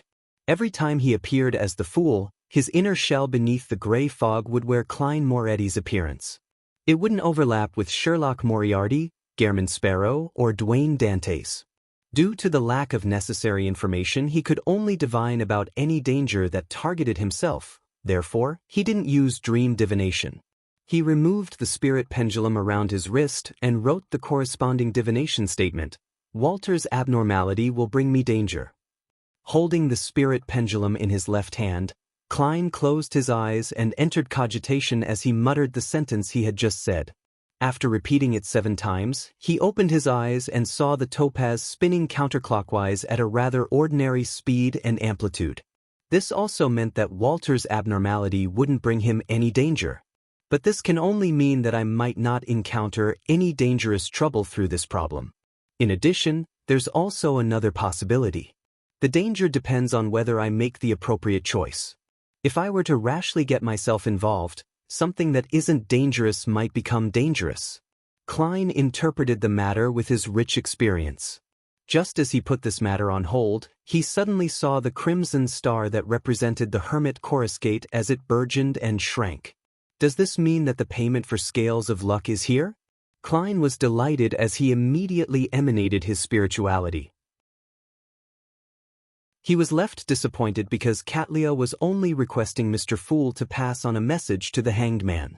She didn't mention when she would close the deal with the world. There are Obninsks at the Abyss Maelstrom north of Sonia Island? Mr. Hanged Man is pretty lucky. At least he isn't like me, needing to enter the ruins of the battlefield of gods. Of course, Obninsks can be dangerous as well. It's not easy to use one for a ritual. Mr. Hanged Man might even need sea god's help. Ma'am Hermit's request is actually to help find the direct descendants of the Abraham family. This means that Queen Mystic is rather aware of Mr. Door's origins. The Emperor had mentioned it to her? Klein began making connections from Katlia's words as he threw the corresponding image to the crimson star representing the Hanged Man. At this moment, Alger Wilson had just finished his reports and had passed the examination, allowing him to return to the Blue Avenger. When he saw the endless gray fog and heard the hermit's words, he walked to the captain's cabin with a deadpan expression, keeping his pace normal. Upon entering the room and closing the door, he came in front of an alcohol cabinet, took a bottle of Lanty Proof, the most beloved drink of pirates, and poured half a cup. Alger immediately held the cup to his mouth and downed it like it was water. During this process, he kept his eyes half closed as though he was completely immersed in his own world. After drinking half a cup of Lanty Proof, Alger put down the cup, wiped his mouth, and chuckled. Abraham family's direct descendant? This might be very difficult for others with almost 0 clues, but I can ask Miss Magician. Her teacher is one. Heh, Admiral of Stars still isn't aware of it yet. He quickly reined in his emotions and paced about, finally giving up on his idea and responded frankly to Katlia's request. Admiral of Stars won't only ask for my help. At the tarot gathering next week, she might announce this mission to everyone, and the others know that Miss Magician's teacher is a member of the Abraham family. There's no point lying about matters that can be easily exposed. I shouldn't jeopardize the possible transactions in the future just for some petty gains. At times, honesty is the best policy. Alger stopped walking as he reverently bowed his head and recited Mr. Fool's honorific name. Please inform Ma'am Hermit that she can directly ask Miss Magician for clues regarding the direct descendants of the Abraham family. After settling the request by Admiral of Stars, Alger took the initiative to mention his encounter during the night of the blood moon, and he inquired to Mr. Fool about whether the item that resonated with the ocean songster's Beyonder characteristic was the Book of Calamity, and if the female holding the golden cup in the Coral Palace was Kohainam. Something like that happened. Queen of Calamity might really not be completely dead. It's likely that she had split her Beyonder characteristic, splitting them into the Book of Calamity and the one in the undersea ruin. Yes, there might even be a third or fourth portion, but I've no idea where they are. Klein confirmed without any hesitation that the elf was Queen of Calamity Kohainam. This wasn't based on intuition, but a logical inference. He had once obtained the golden cup that elf Queen Kohainam loved, and a similar vessel had appeared in the dream. Elvish songster Ciatas knew of Queen of Calamity's daily trivialities, and she had quite a strong relationship with the angel, which strongly implied that she was an elf that attended to Kohainam.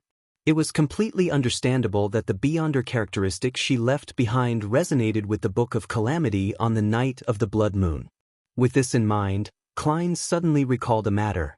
He had given Kohainam's beloved golden cup to Vice Admiral Iceberg Edwina for her to bury in Ciatas's tomb. If Queen of Calamity really isn't completely dead, will the golden cup cause any form of mutation to the corpses of any elves close to her? Klein did a count of the time, and he discovered that he couldn't be certain if the golden dream had reached Sonia Island. After some thought, he calmly replied to the hanged man, "That's right." Following that, he forwarded the message to the crimson star representing the hermit. After doing all of this, Klein conjured the world Gehrman Sparrow and made him pray, "Honorable Mr. Fool, please tell Danitz to pass on a message to Vice Admiral Iceberg Edwina Edwards about the existence of any abnormalities between elvish songster Ciatas's corpse and the golden cup."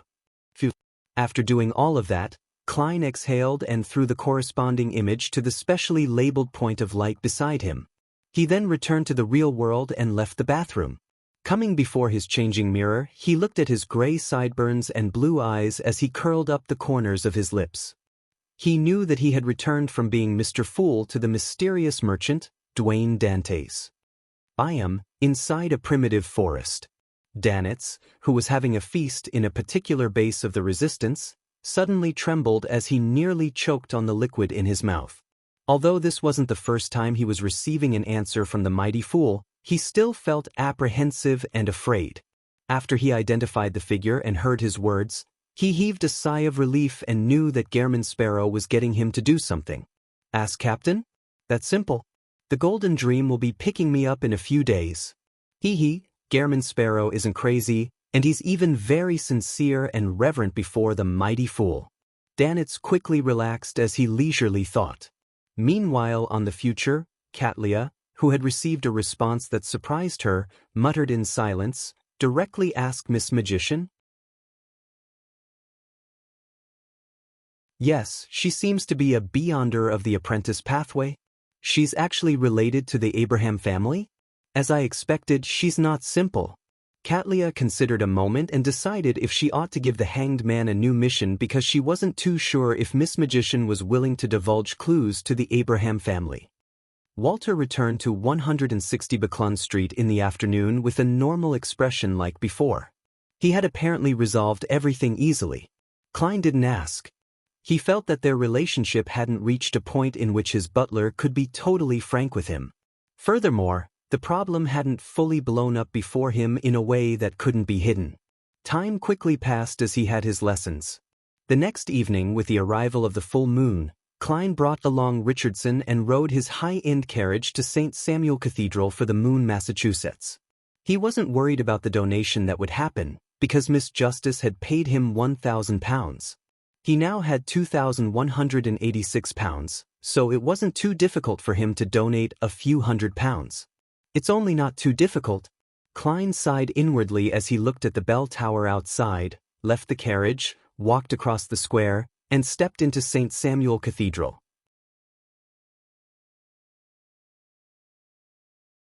Chapter 756, Grand Mass. After waiting nearly 10 minutes outside the prayer hall, Klein and the other believers who were here to join the moon mass entered under the priest's lead. In the dark and serene atmosphere, they heard uniform and ethereal chanting. Full-faced above the land stood the crimson moon, and sweet it was to dream of themselves, of child and wife and parents. But evermore, holy and rhythmic voices echoed in the prayer hall as the believers involuntarily quietened down, as though they had forgotten all their frustrations in life or the different challenges they faced in the real world. Under the guidance of a few priests, they found their seats. In front of the altar, Bishop Electra, who was in charge of celebrating the Mass, held the revelation of Evernight and began preaching. As this segment came to an end, the priests held up water and bread, and they began handing them out to Klein and company. This was the loving grace of Evernight, food that people both alive and dead could share. Having not had dinner, Klein naturally didn't waste the bread of average quality and the water in the cup. Then he saw candles light up on the altar, and under the darkness, they appeared like stars in the night sky, emitting light and warmth that eased one's heart. At that moment, Bishop Electra led the few priests and everyone in the choir to chant in unison, "We look upward into the night sky, we tenderly say her name, Evernight Goddess. We know no other words except, Evernight Goddess. May the goddess draw out from the angel chorus, with the silence sweet to gather, and hold both within her right hand which is gentle. Goddess!" She who heard us, she would surely agree, smiling with purity at the dead, "Come, rest and sleep well, my children." The empty voice filled with holiness drilled into every believer's ears. It felt as though all the spirits present were resonating in unison. As a sequence 5 beyonder, Klein felt as though his soul body was being cleansed as his spirituality naturally flowed out in comfort. Following that, a tranquil darkness seemed to appear before his eyes, a darkness without any sound.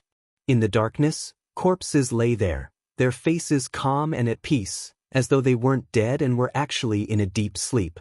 Klein calmly traversed the darkness in a staid manner when he suddenly stopped and looked diagonally ahead. At a spot where moonflowers were silently blooming, there were a few people sleeping. They were the hatless Dunsmith in a trench coat, old Neil, who still wore his black classic robe, and the short Kenley, who worked hard to save up money. They closed their eyes in a relaxed manner as a faint smile appeared to show on their lips. Around them were erected tombs, each of them having the same word written on them, Guardian. Klein instantly closed his eyes as a holy and ethereal voice resounded by his ears, "Cross your hands humbly over your breast. Make the silent prayer, and shout from the bottom of your heart, the only escape is tranquility." Klein lowered his head, closed his eyes, and raised his hands up before crossing them before his chest. He then repeated silently, "The only escape is tranquility. The only escape is tranquility." This repeated again and again until the prayer hall reached a state of extreme silence. Only then did Klein open his eyes again and rubbed the corners of his eyes. He slowly exhaled and glanced around him. With the light from the candles, he discovered that most of the believers were covered in tears without realizing it.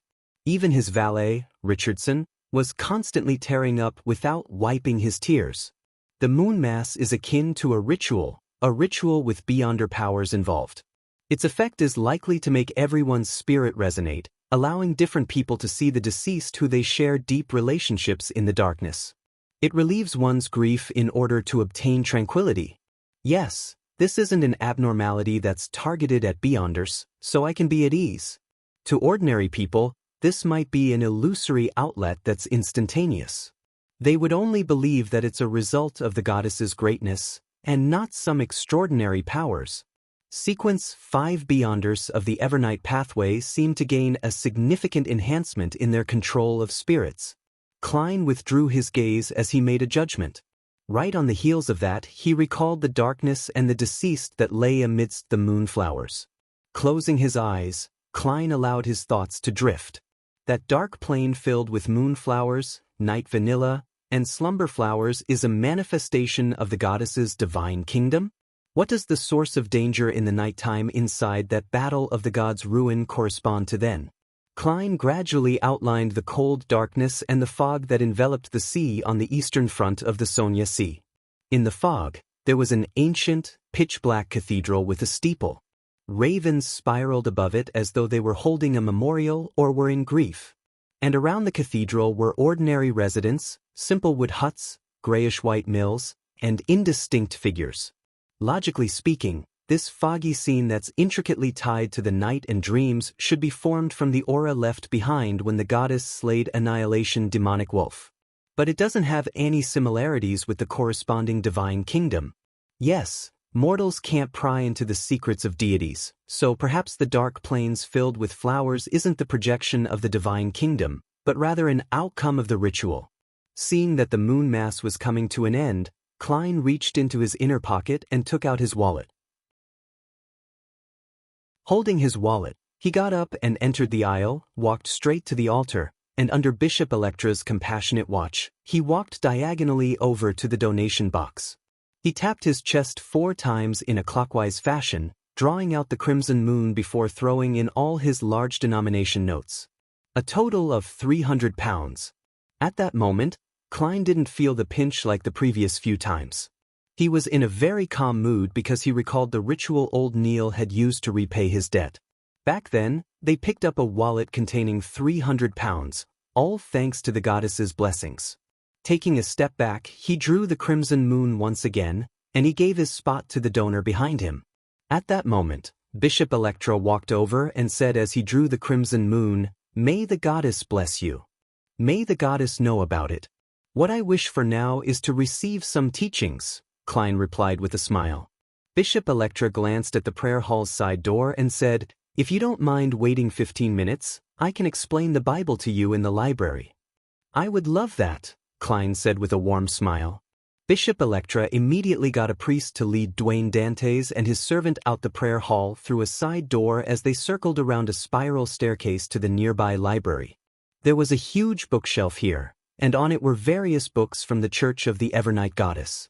There were tables and chairs lining the sides for priests and bishops to study and preach to the believers. 12 minutes later, Bishop Electra entered the library with a calming smile and saw Dwayne Dantes with his white sideburns standing in front of a bookshelf, flipping through a book with great focus. He exuded the vibes of a scholar. "What are you reading?" he asked with a smile. Klein snapped the book together and said with a self-deprecating smile, "The Revelation of Evernight. To be frank, although I'm a pious believer of the goddess, I've never had the time to seriously sit down and read the Bible due to my busy life." As he spoke, he didn't show any odd signs on his face, but he felt uneasy deep down. He was afraid the goddess would smite him with a bolt of lightning to reward this pious believer, Dwayne Dantes. Well, lightning isn't in the goddess's domain. Klein consoled himself. Bishop Electra smiled and took the Revelation of Evernight from his hands. "It's never too late to begin." Following that, he invited Dwayne Dantes to sit down beside a table and systematically introduced the Revelation of Evernight's structure and the corresponding holy word.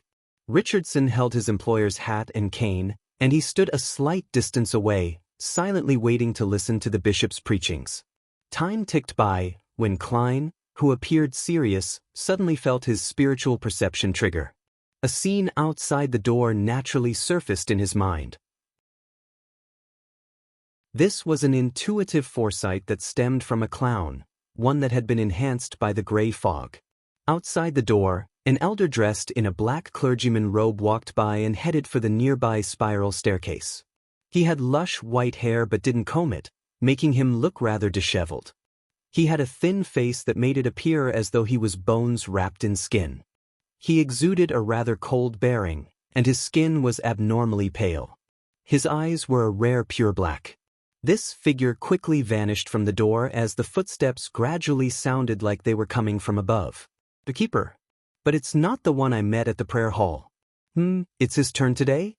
Klein paid attention to Bishop Electra as he wore a contemplative look over the Bible's contents. He wasn't surprised that a keeper would appear inside the cathedral and pass by the library at this time. This was because the sealing forces behind Cheney's Gate would reach its peak at night. It wasn't suitable for living creatures to remain inside, therefore, the keepers only entered at sunrise and left at sunset. It had just turned dark. I need to remember what day and date it is today. Later, with more information, I'll be able to figure out the keeper's rotation schedule. This way, I'll be able to act as the corresponding target at the right time.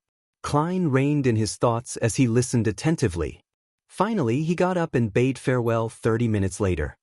He smiled and said to Bishop Electra, "I'm wondering if I have the honor to listen to your preachings in the future?" "No problem." Faced with a tycoon who had just donated 300 pounds, Bishop Electra couldn't reject him. He even happily nodded. As long as you come to the cathedral and I have the time. Klein didn't harp on the details to prevent any suspicion. He earnestly thanked him and left St. Samuel Cathedral with Richardson. He returned home before 8 and enjoyed dinner as he leisurely spent the rest of his night. Late at night, inside the master bedroom, the sleeping Klein suddenly opened his eyes. His spiritual intuition told him that someone had infiltrated his mansion. You're tuning in to the Passion Pages YouTube channel. We're so grateful for your support, and don't forget to subscribe to join us on this incredible journey through captivating stories. Your generosity through donations truly makes a world of difference, as it's the primary source of revenue that allows me to expand and enhance this channel for you. Thank you from the bottom of my heart for being a part of this adventure.